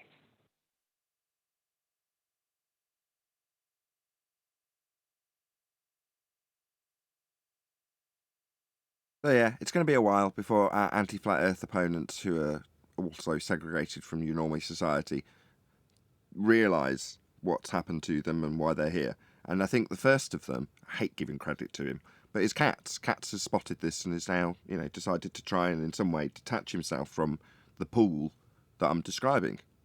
Yeah, he's relinquished 2 of his channels to other non-prominent anti-flat earthers, and they moved on with a different channel that's got a different focus. Well, that's the only way you can try and move yourself away from this subject in this regard. If I'm talking about YouTube pools, well, more, good on him, good for you. That's a start. I mean, it won't help him. That's why I detail how and why it won't help him when it comes from the back of his mind to the front of his mind for whatever reason. The sleepless nights will continue, and he may be able to suppress them. Now, that can only come after a realisation that you're trapped in some pool with us. How the hell do you get away from that? Well, not by continually attacking us based on rhetoric that you make up about the globe that doesn't comport with the globe's actual claims. That's never going to succeed. For example, Conspiracy Cat saying, I'll have to give you a flat earth to make this example. It is my belief that at that point he recognised the necessity for a flat plane, and then slowly started to detach himself from the subject matter on YouTube. That's the only route you've got. Now I'm here to stay. The fact that there's a profitable period for anti-flat earthers to make the most out of their use of this pool, well, that will be limited also. I see this as an evergreen subject. They just want to see the end of us. That's their motivation. It's more often than not higher up their list of motivations than being a successful YouTuber. Now, I give him credit because he realized he cannot win this fight. See you later. Yeah. If you've got to tell your audience that you have to concede Earth is flat in order to make your example, I'll give you a flat Earth in this particular instance. That's what cats did. Right, why? Because you have to. Because that's how it works. That's what we're pointing out to your current, still around, in this pool, anti-flat earthers who don't comport with the globe's claims. Mick West was the first to go. As soon as the Black Swan came out, Mick West disappeared. Now, he wasn't always like a permanent figure on the circuit, but he was around. But as soon as, that's 2.5 years ago now, over 2.5 years, and Mick West, gone. Conspiracy Cats must have took the nod from Mick because, the two of them were always fairly level-headed, let's be honest, weren't they? If you thought, you could actually, because I know for certain I had a conversation with Conspiracy Cats. You can have a normal conversation with them. And I had some interaction with Mick West, and it was possible to have some kind of normal conversation. I don't think that's possible with some of the rest of the people we deal with. But Mick West came over to 24/7 and did the ultimate nosedive of douchebaggery, and just being the absolute anti-flat earther at that point. So I don't know. That was my experience of him. Well, sometimes you think you can win the fight again, Eli, and you jump back in the ring. You feel your oath and you think you can win the fight again. Maybe that's what he did. Maybe. So and also it's funny that they always say, it's this formula that we use to determine the distance to the horizon is not used to actually locate it visibly off of the water because of refraction, specifically because it's over water. When specifically, I've seen in one of these calculators and in other places where it says yada, yada, yada, that's why doing observations over water are favorable.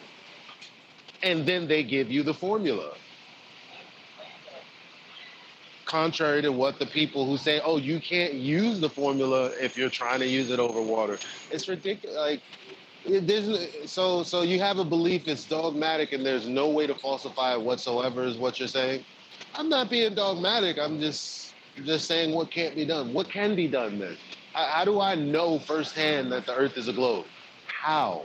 Because the horizon will block boats and buildings at a set distance, 1.2 times the square root of the observer's height in feet, unless it doesn't. Then it's refracted. Simple. Nathan, I think that hold on 1 second. I think Conspiracy Cats also, when he had that little thing with Tommy, I think he's doing a towel there. He couldn't get past Tommy. What, being asked how you have gas pressure without a container 25 times? Yes. I think that was it. He knew it. Yeah, dodging the question with Tommy. And I'm not saying Tommy's stupid, but Tommy will admit he's not heavily educated. He's a boxer. But he's smart enough to outsmart cats,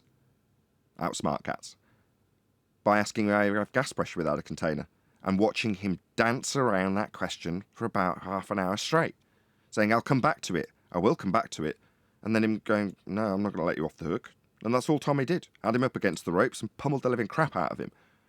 Now, in terms of intellectual superiority, Katz has got the edge over Tommy. Tommy still whipped his ass just by knowing that you can't have a sky vacuum. It's nonsense. That's all he needed to know. And he beat Katz. Yeah, I have a correction. I just want to say, Katz is a I lot more Go on, I'll go. Kat, take one. have a correction to the 1.22 times the square root of the observer's height in feet. Even if the horizon did follow that formula, you still need a flat plane to acquire angles. So their reasoning is flawed from the beginning. They'll never get there. Absolutely. And it's even in all the curve maths when they show you the horizontal baseline and call it ground level. And it's devoid of the dingleberry earth dangling beneath. It's a horizontal plane. It's required to make the globe earth assertion. Hence, we aren't suppressed to the point of us being able to really complain about it, because part of the globe earth claim requires a flat plane. It's part of the rhetoric. They need it. They need us. Why? Well, because Earth is flat. So to make a heliocentric claim about it not being flat, being sphere-shaped, if your measurements are coming from a flat plane, at some stage, you need a flat plane. I think that's the only reason we're still here.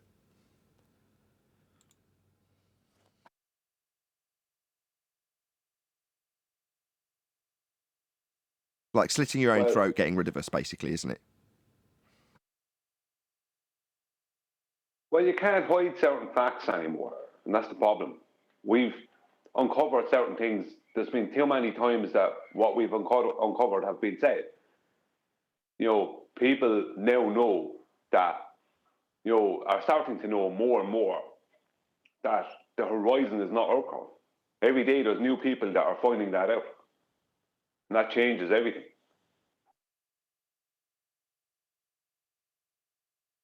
As I say, evergreen subject. So long as the Western world are under the impression that the flat Earth required to make their sphere model means that the flat Earth doesn't exist, we'll be here pointing out that the globe models used a flat plane to make you believe the Earth's sphere when it isn't.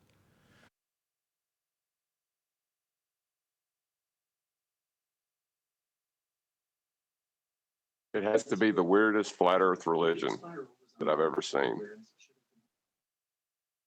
Unless you look at Scientology, which is an offshoot of the flat Earth required heliocentric model. But technically it's the same thing, so yes. Heliocentrism and Scientology are essentially the same thing. Just with a bit of an expansion on aliens. That's it.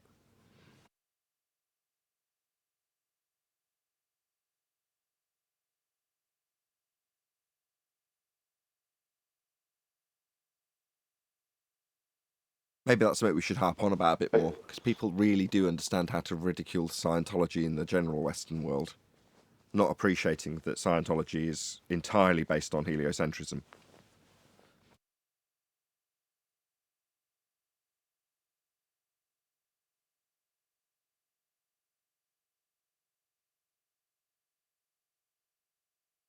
Well, I'm glad that developed into a really good conversation. I'm glad I brought it up.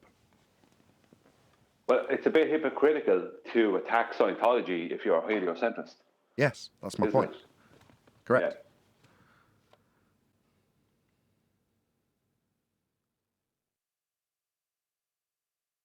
Well, that didn't develop a decent conversation, so...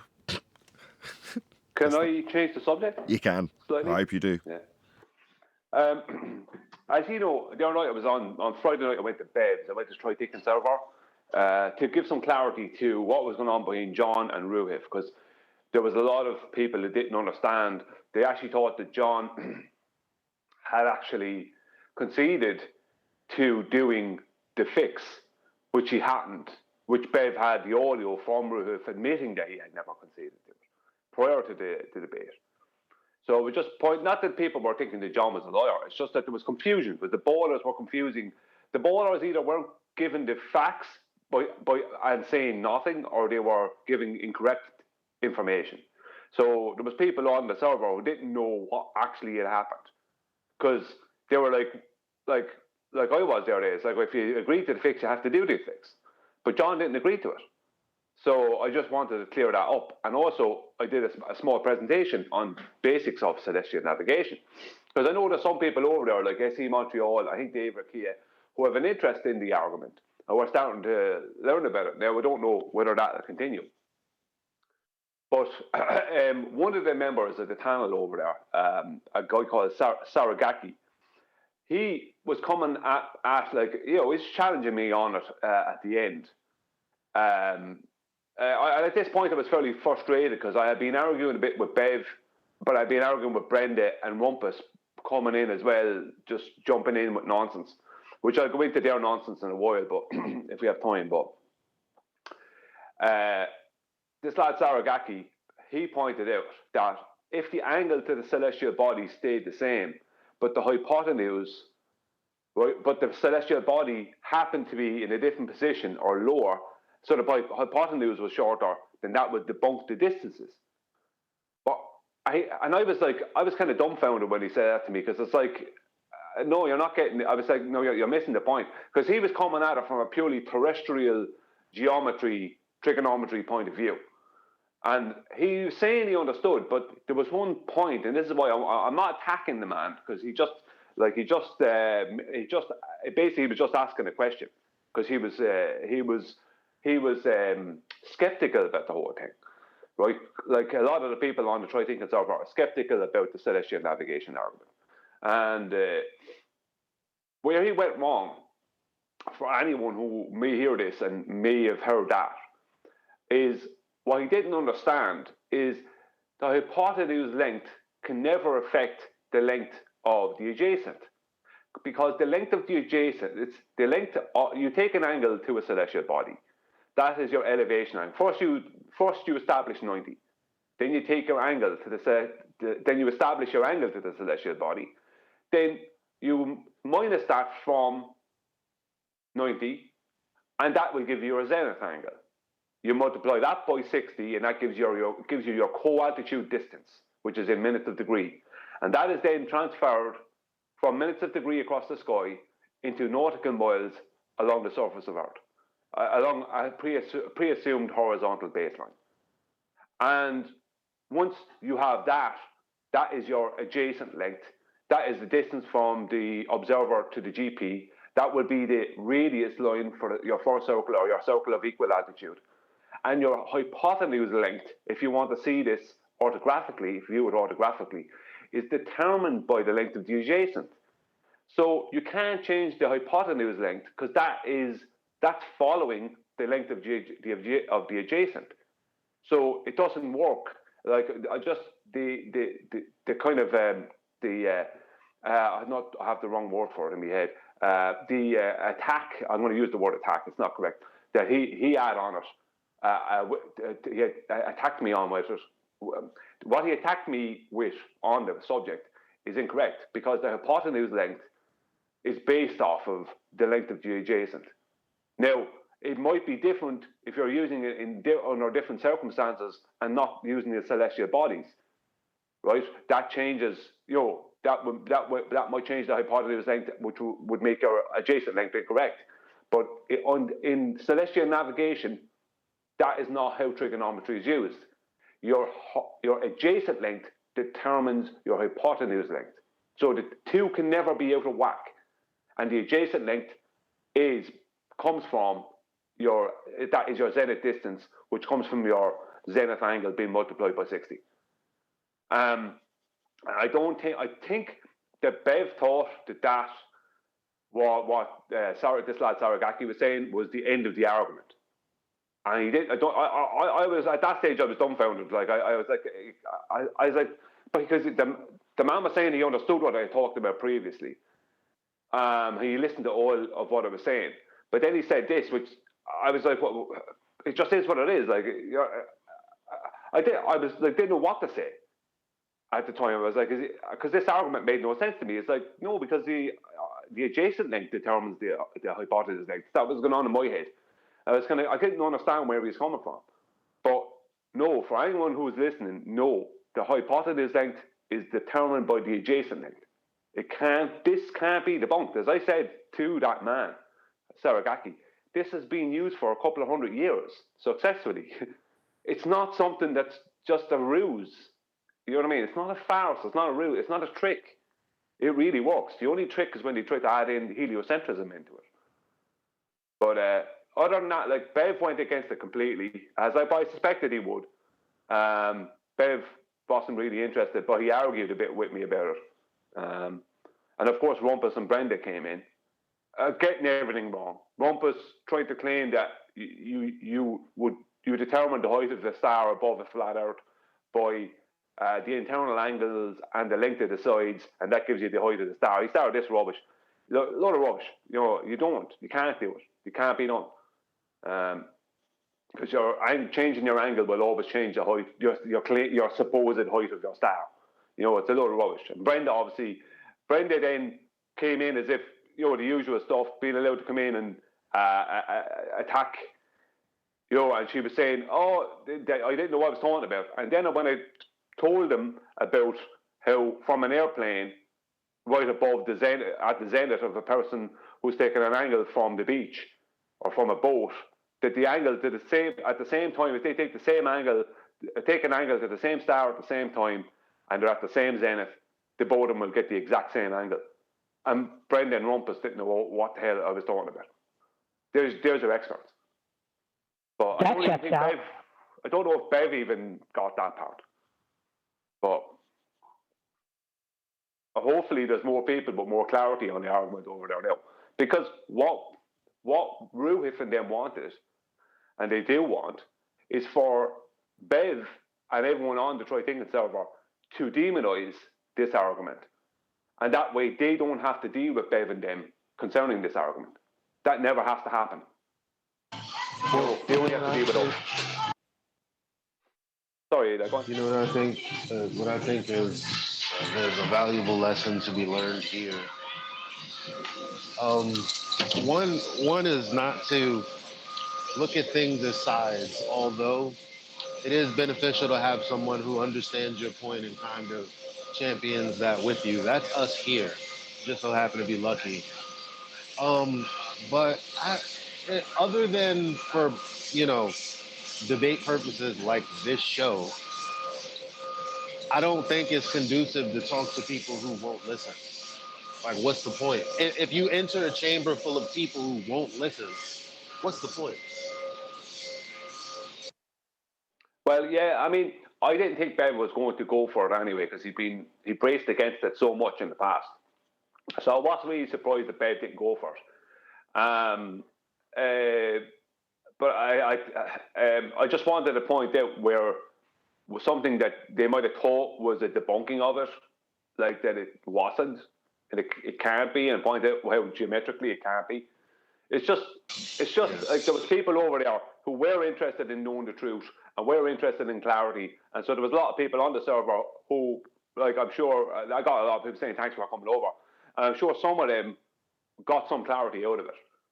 Do you know what I mean? So, right, yeah.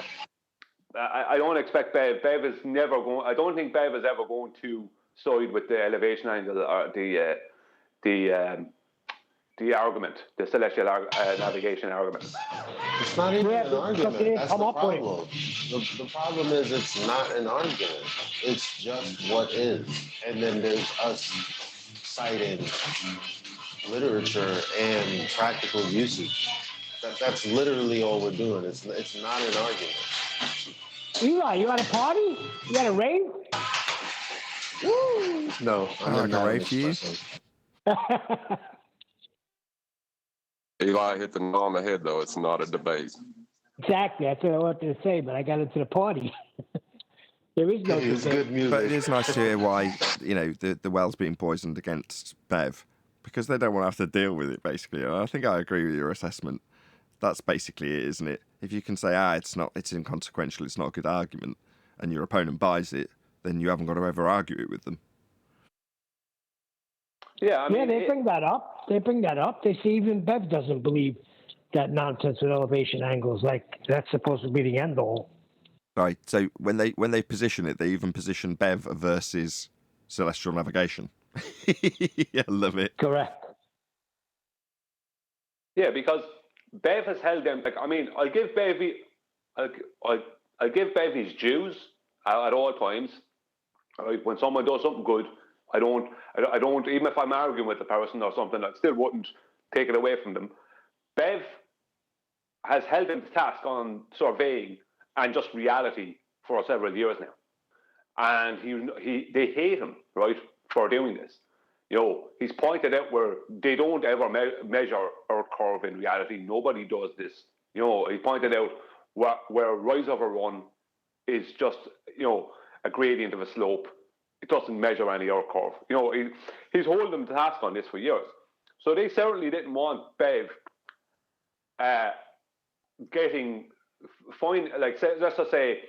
to grips with this argument, because then you have Bev and everyone else who's on the server with him following, like they may not be over here arguing, but they'll be there arguing it. And then you have more than us to deal with. You have Bev and all them to deal with. But it's after working where Bev himself doesn't think it's a good argument. And so consequently, they don't have to do much, to stop Bev from getting involved in it, because he doesn't want that. Because Bev says you can do F all with an argument.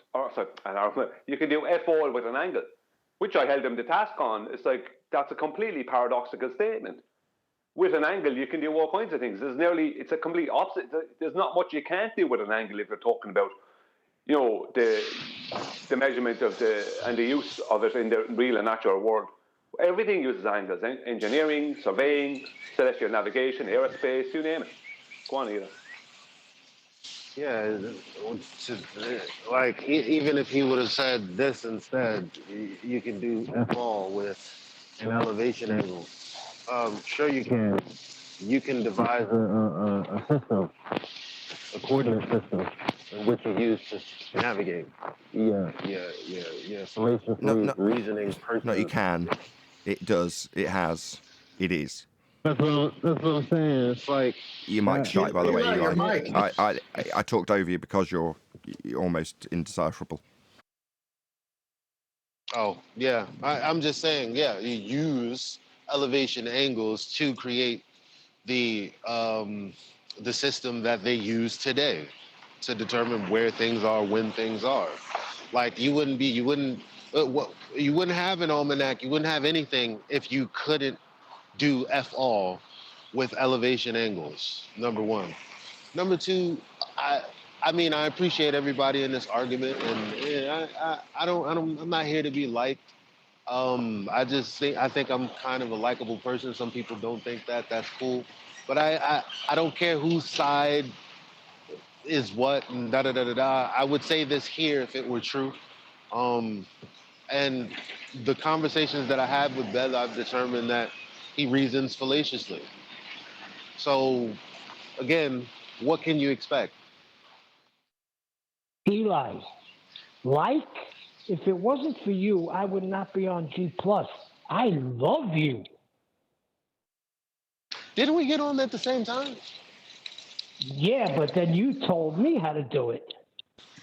Oh, yeah, 'cause we were all having issues in the beginning, yeah.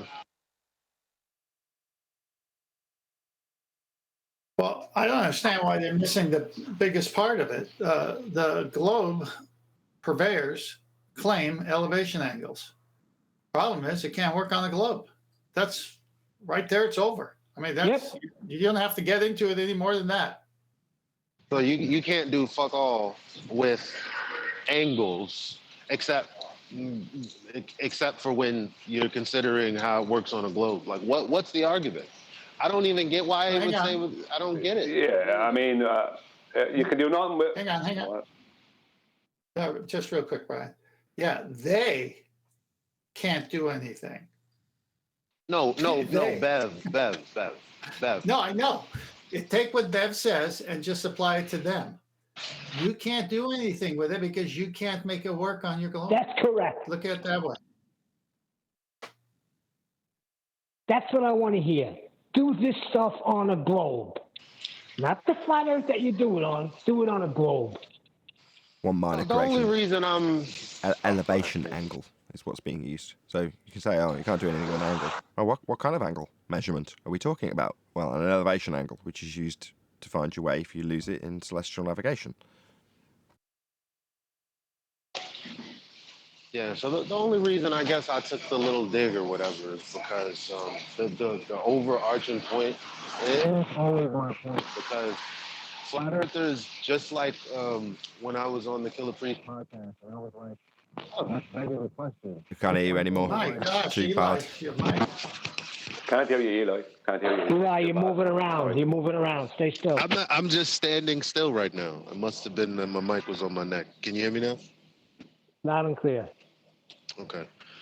It's the most frustrating thing when talking to flat earthers is when they argue fallaciously, and then it's like, well, I should be able to express this to you because we've been doing this for a while and we're on the side of truth. Therefore, you wouldn't want to get to a conclusion with fallacious reasoning. I thought that was like a general standard. So No. Let me just stop you right there. No. You're confusing flat earthers with reasonable people. Now, these two aren't synonymous. You might think they are, they're not. Yeah, that's true. It's like, yeah, no, that's true. Like I said, when I was on the Killer Priest podcast, anybody watched when I was like, no, that's begging the question, or whatever other fallacy I brought up. It was like it didn't really connect the way it was supposed to. You know what I mean? And it's like, no, that's the key reason that we're here having this discussion is because somebody presupposed something rather than prove it. Eli, when you broke down the begging the question, see, the only reason I understood it was because I heard Nathan on an interview. I think it was with Roxanne, and he broke down begging a question and all of that stuff. And the way he explained it, like I understood it like perfectly.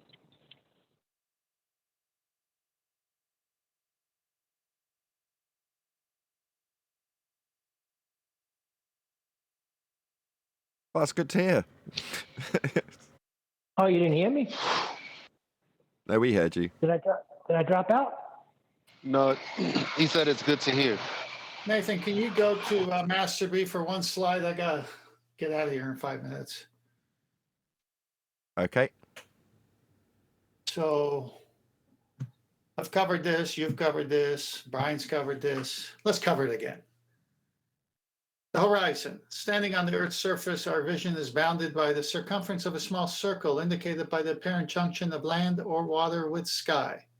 This is the visible horizon, and our range of vision is greater or less according to the height at which we stand. Not talking about Earth curve, not talking about falling away, it's just talking about being higher, you see more, being low to the ground, you see less, that's all.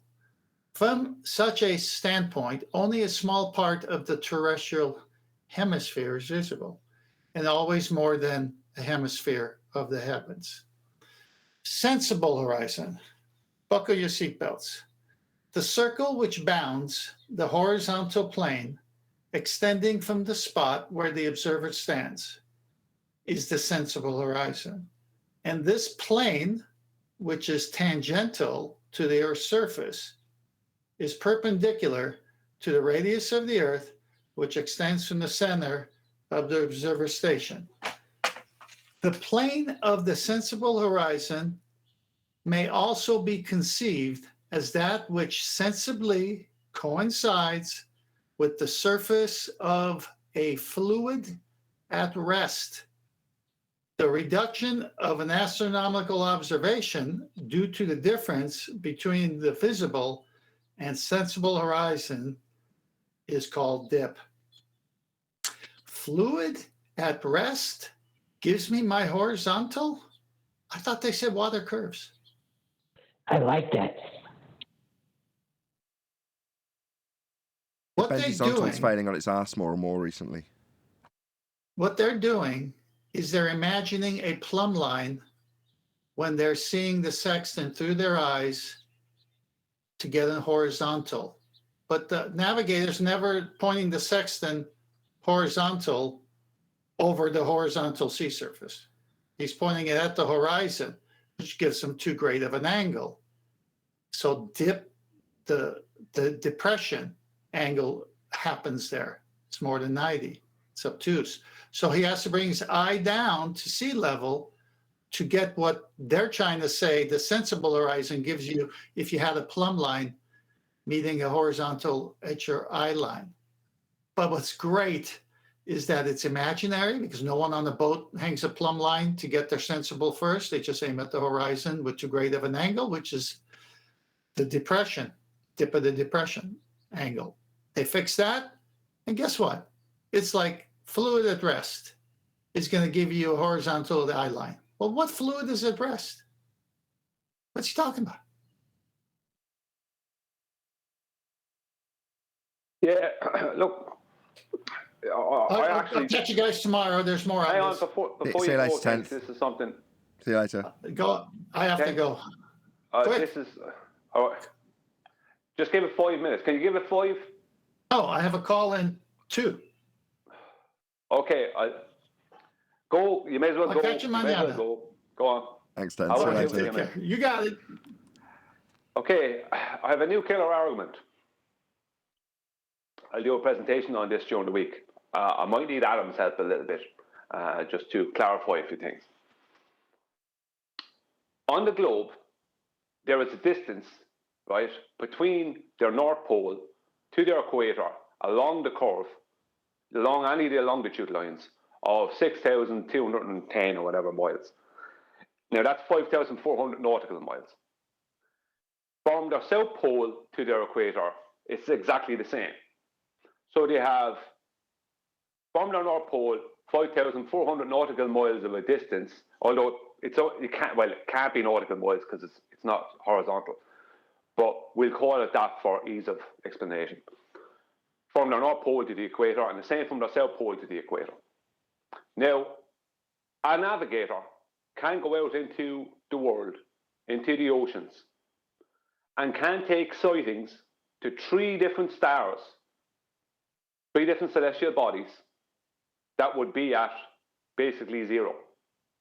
Because those celestial bodies will be slightly refracted, will be affected by what they call celestial refraction. Besides whether it is actual light refracting, causing it, whatever, it doesn't matter. We just, for ease of explanation, we'll go with that for the moment. So it is possible for me, if I'm a navigator, to use a sextant and get 3 elevation angles that will, all 3 of them will have a horizontal baseline of 5,400 nautical miles from my position to the GP of those 3 stars. That means that those diameters will be 10,800 nautical miles. And if you multiply all that then by, if you turn those into 3 circles of equal altitude, you'll have 101 over 101, I think it's 101,700 and something, 101,700 and something nautical miles altogether.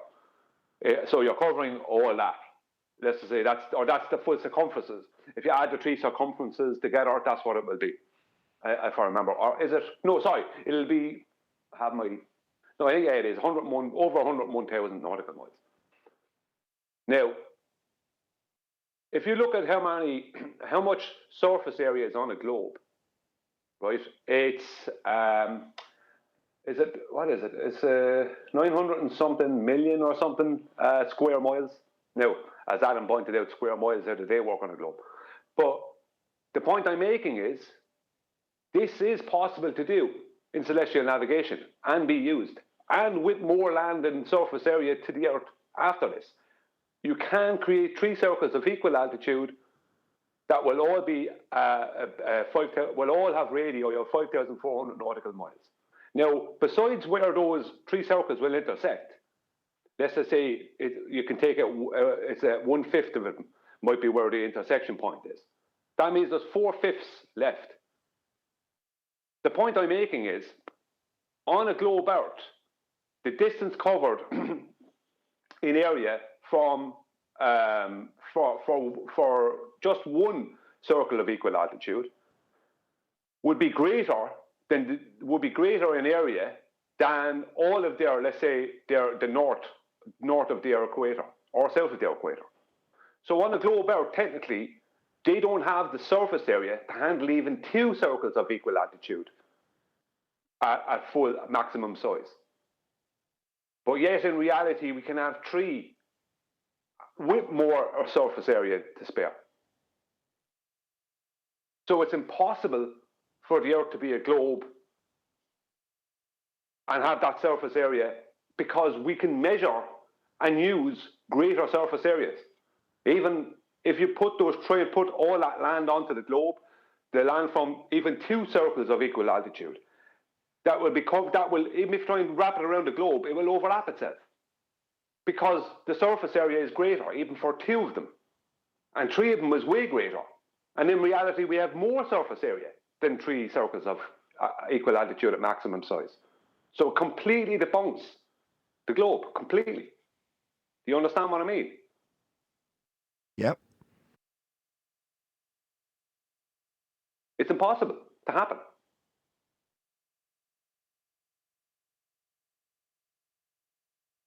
It's over again. It's over again. Well, I'm going to do a small presentation on it during the week on the live show. I'm going to look for Adam's help a little bit. Just want to get things right mathematically. But it's impossible for even the surface area of 2 circles of equal altitude to even work on a globe. Because if you take the distances from the longitude lines from their North Pole to the equator, and you flatten that out, then that's greater in area. That whole thing becomes greater in area than the north of their equator, and the same south of the equator. So 2 circles of equal altitude would even overlap each other at maximum size. And they don't even have to be at maximum size to debunk the globe. They could even be smaller than maximum size and still be way bigger than what the globe can handle. So this hopefully will cause some rage.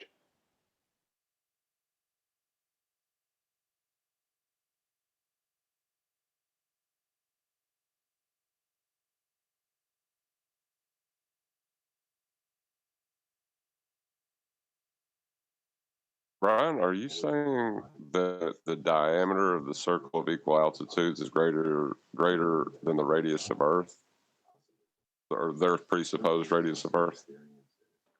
Yeah, because the reason they have to have a 21,600 nautical mile circumference to their equator or their polar circumference is because they have to pull everything in. But 1 circle of equal altitude is greater in area, surface area, than the whole north of their globe, or south. So how can they handle even 2, never mind 3, at maximum, or even close to maximum size? There's more area being used and measured and navigated on, in reality, than is on their globe. Do you understand, John? And I'm sure you do. Yeah, I see what you're saying now. Yeah. That's funny. Well, it's a checkmate, isn't it? There's no way out of that. You can't. There's no way out. Are they going to move the circle to the other side of their globe and say that everything but except what's in that smaller circle is the circle? But even if you do what they do, the maximum size of a circle of equal altitude, the maximum size of the radius is 5,400 nautical miles. So even if you do what they do, they can only handle, which is curve the radii, right? And make the circle smaller, because that's what they do when they put a circle of equal altitude onto their globe. Even if you do what they do, they can only put 2 circles of equal altitude at maximum size onto their globe. And that's by curving the radii and coming up with fantasy. But they can never put a third on, even within that craziness. Even within their own craziness, a third will never, there's nowhere for it to go. 2 is the maximum. But in reality, the 2 that we measure will have a much greater circumference and surface area than than their north and south, than the equator to from their equator to their poles. Will never match in the surface area to even just 2 circles of equal altitude of maximum size. Never mind 3. And even if you do what they do, and like Ruif does, it curves the radius like a maniac. That doesn't mean anything, because you can't fit a third one then. And they do use 3 in reality. They can use 3. They can use 4. There's no way out of this. I want to hear what Nathan has to say the about it curve. as well. Go on, John. Everyone. I was gonna say it needs to be streamlined a little bit because I'm not exactly sure I am comprehending what you're saying. I think I do, but I need to think on it a little bit more. But I think you might be onto something. But I mean, that's like you said, accepting that a radius could bend. That's the first step you got to take in it, which is crazy. No. So, You don't have to go down that road. I'm just saying, if they go down that road, which they will try to do, they will only be able to fit 2 circles of equal altitude at maximum size at that point. They won't even be able to fit a small third circle. That's the problem. They'll never be able to fit reality onto their globe because their globe doesn't have enough surface area. That's the problem they have. Reality will always, in reality, celestial navigation will always, using a sextant, have always navigated an Earth that has to be way, way huger in area, just a square mile area, than the globe.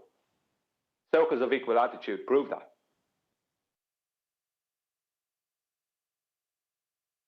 Nice.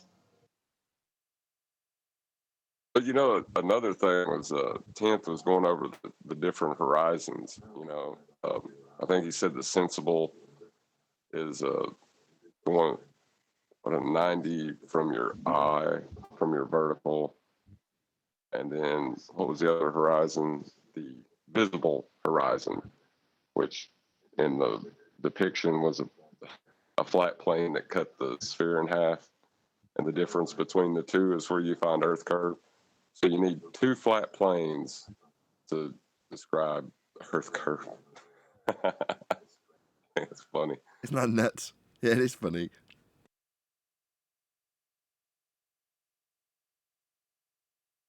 The differential between 2 flat planes is your Earth curve. Is what. So wait a second. To make a ball, I need 2 straight lines. Okay, great. 2 flat planes.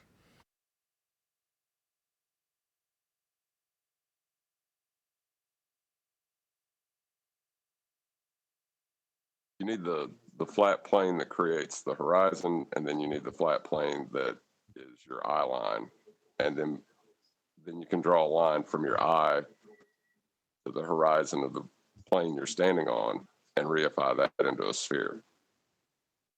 What you're doing is drawing a depression angle, which will have a horizontal baseline. I know. That's basically what you're doing, isn't it? It will have a horizontal roof that will parallel a horizontal baseline.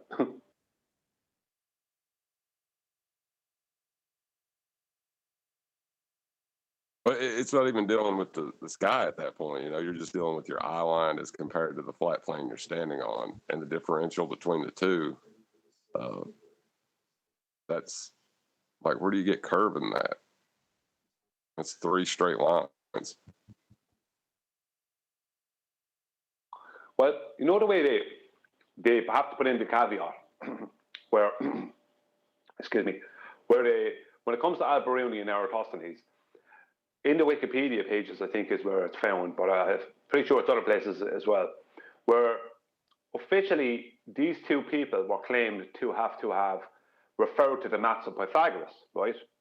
Now, they wanted to give you the impression that Pythagoras, whether it's true or not, was a crazy sphere lover, right?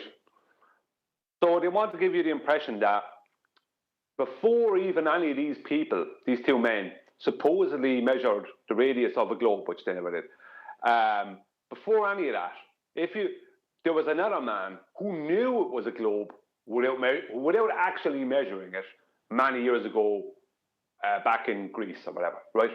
Samos, Greece. Way before, hundreds of years before BC, right? So what they're doing is they're passing the buck. If Eratosthenes measured the supposed radius of the globe, which we know he didn't, he measured a flat plane, then why would Al-Biruni need to do it? And why would any of them need to be? Why would any reader of what they did ever need to be referred back to Pythagoras, as these 2 men supposedly referred to the maths of Pythagoras? For Al-Biruni, that's true. Because Pythagoras, what is he actually most famous for? Is it spheres? No, the right angle triangle. The Pythagorean theorem, how to use the angles and the lengths of the sides to gain, that's what, like basically we got angular sides and distances from angular sides and actual sides based off angular sides. That's all comes from the Pythagorean theorem, Pythagorean theorem. So yeah, anything to do with right angle triangles in the world, it's all attributed to Pythagoras. So Al-Biruni had to definitely use his maths because he had to first use a right angle triangle to gain the height of the mountain he was going to go up on top of. Then he had to go up on top of it and use a depression angle, which is also using a horizontal baseline along the surface of the water, right, to the visible horizon. Just the horizon. There is no other horizon, just the horizon.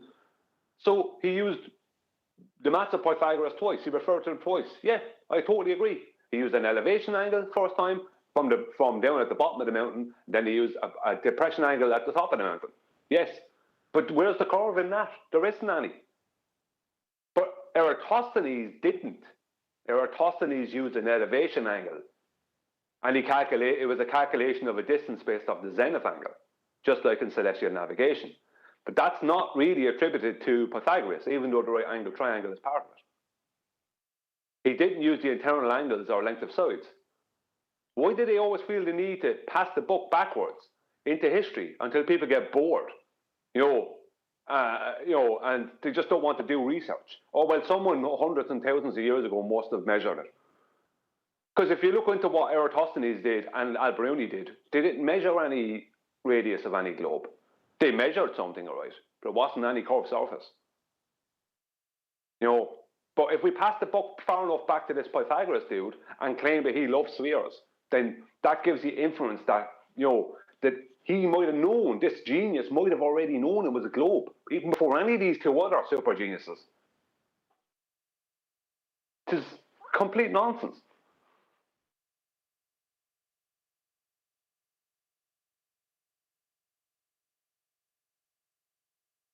I thought somebody was getting ready to say something.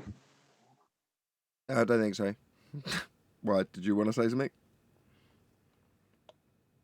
Well, yeah, I was just going to tie it back to what we were talking about earlier with the apparent nature and distance, because a lot of their argument relies on the people comprehending the word distance to mean physical. That way, when they talk about distance to the horizon, you automatically reify it,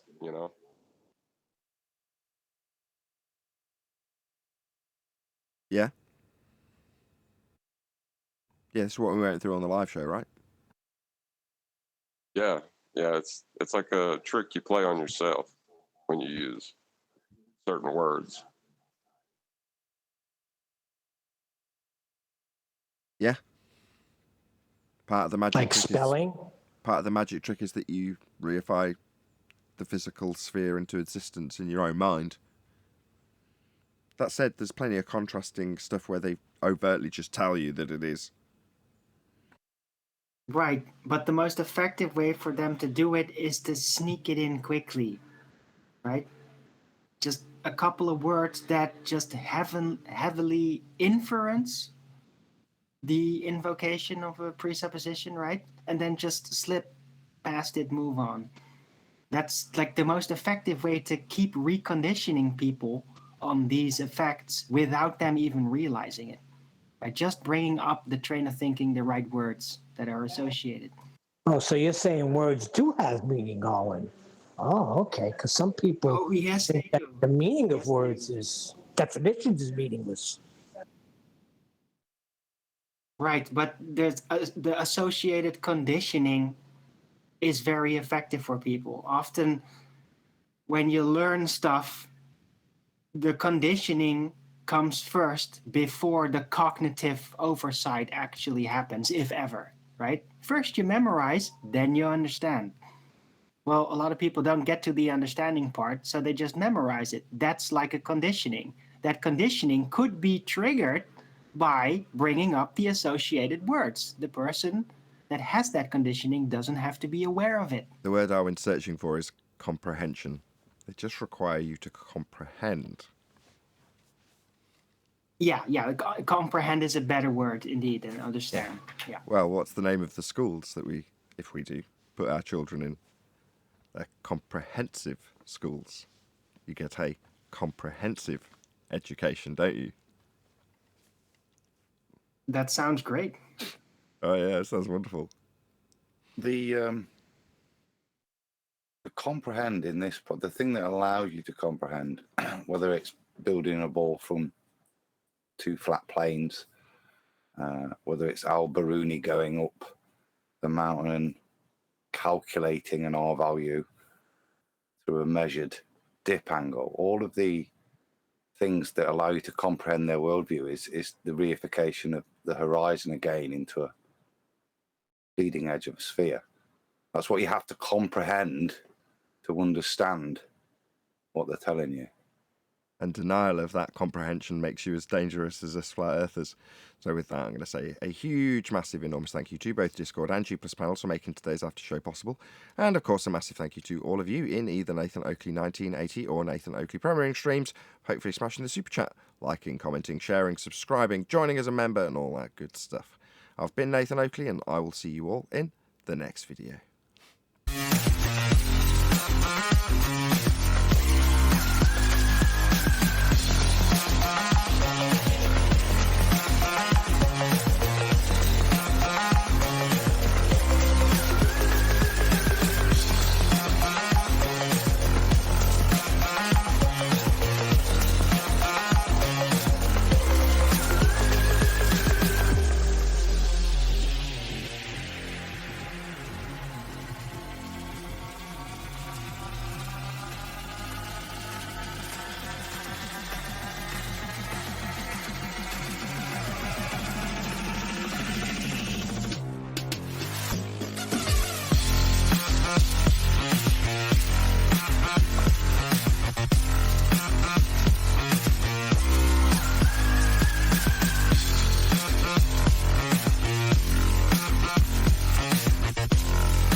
What a day! What a lovely day!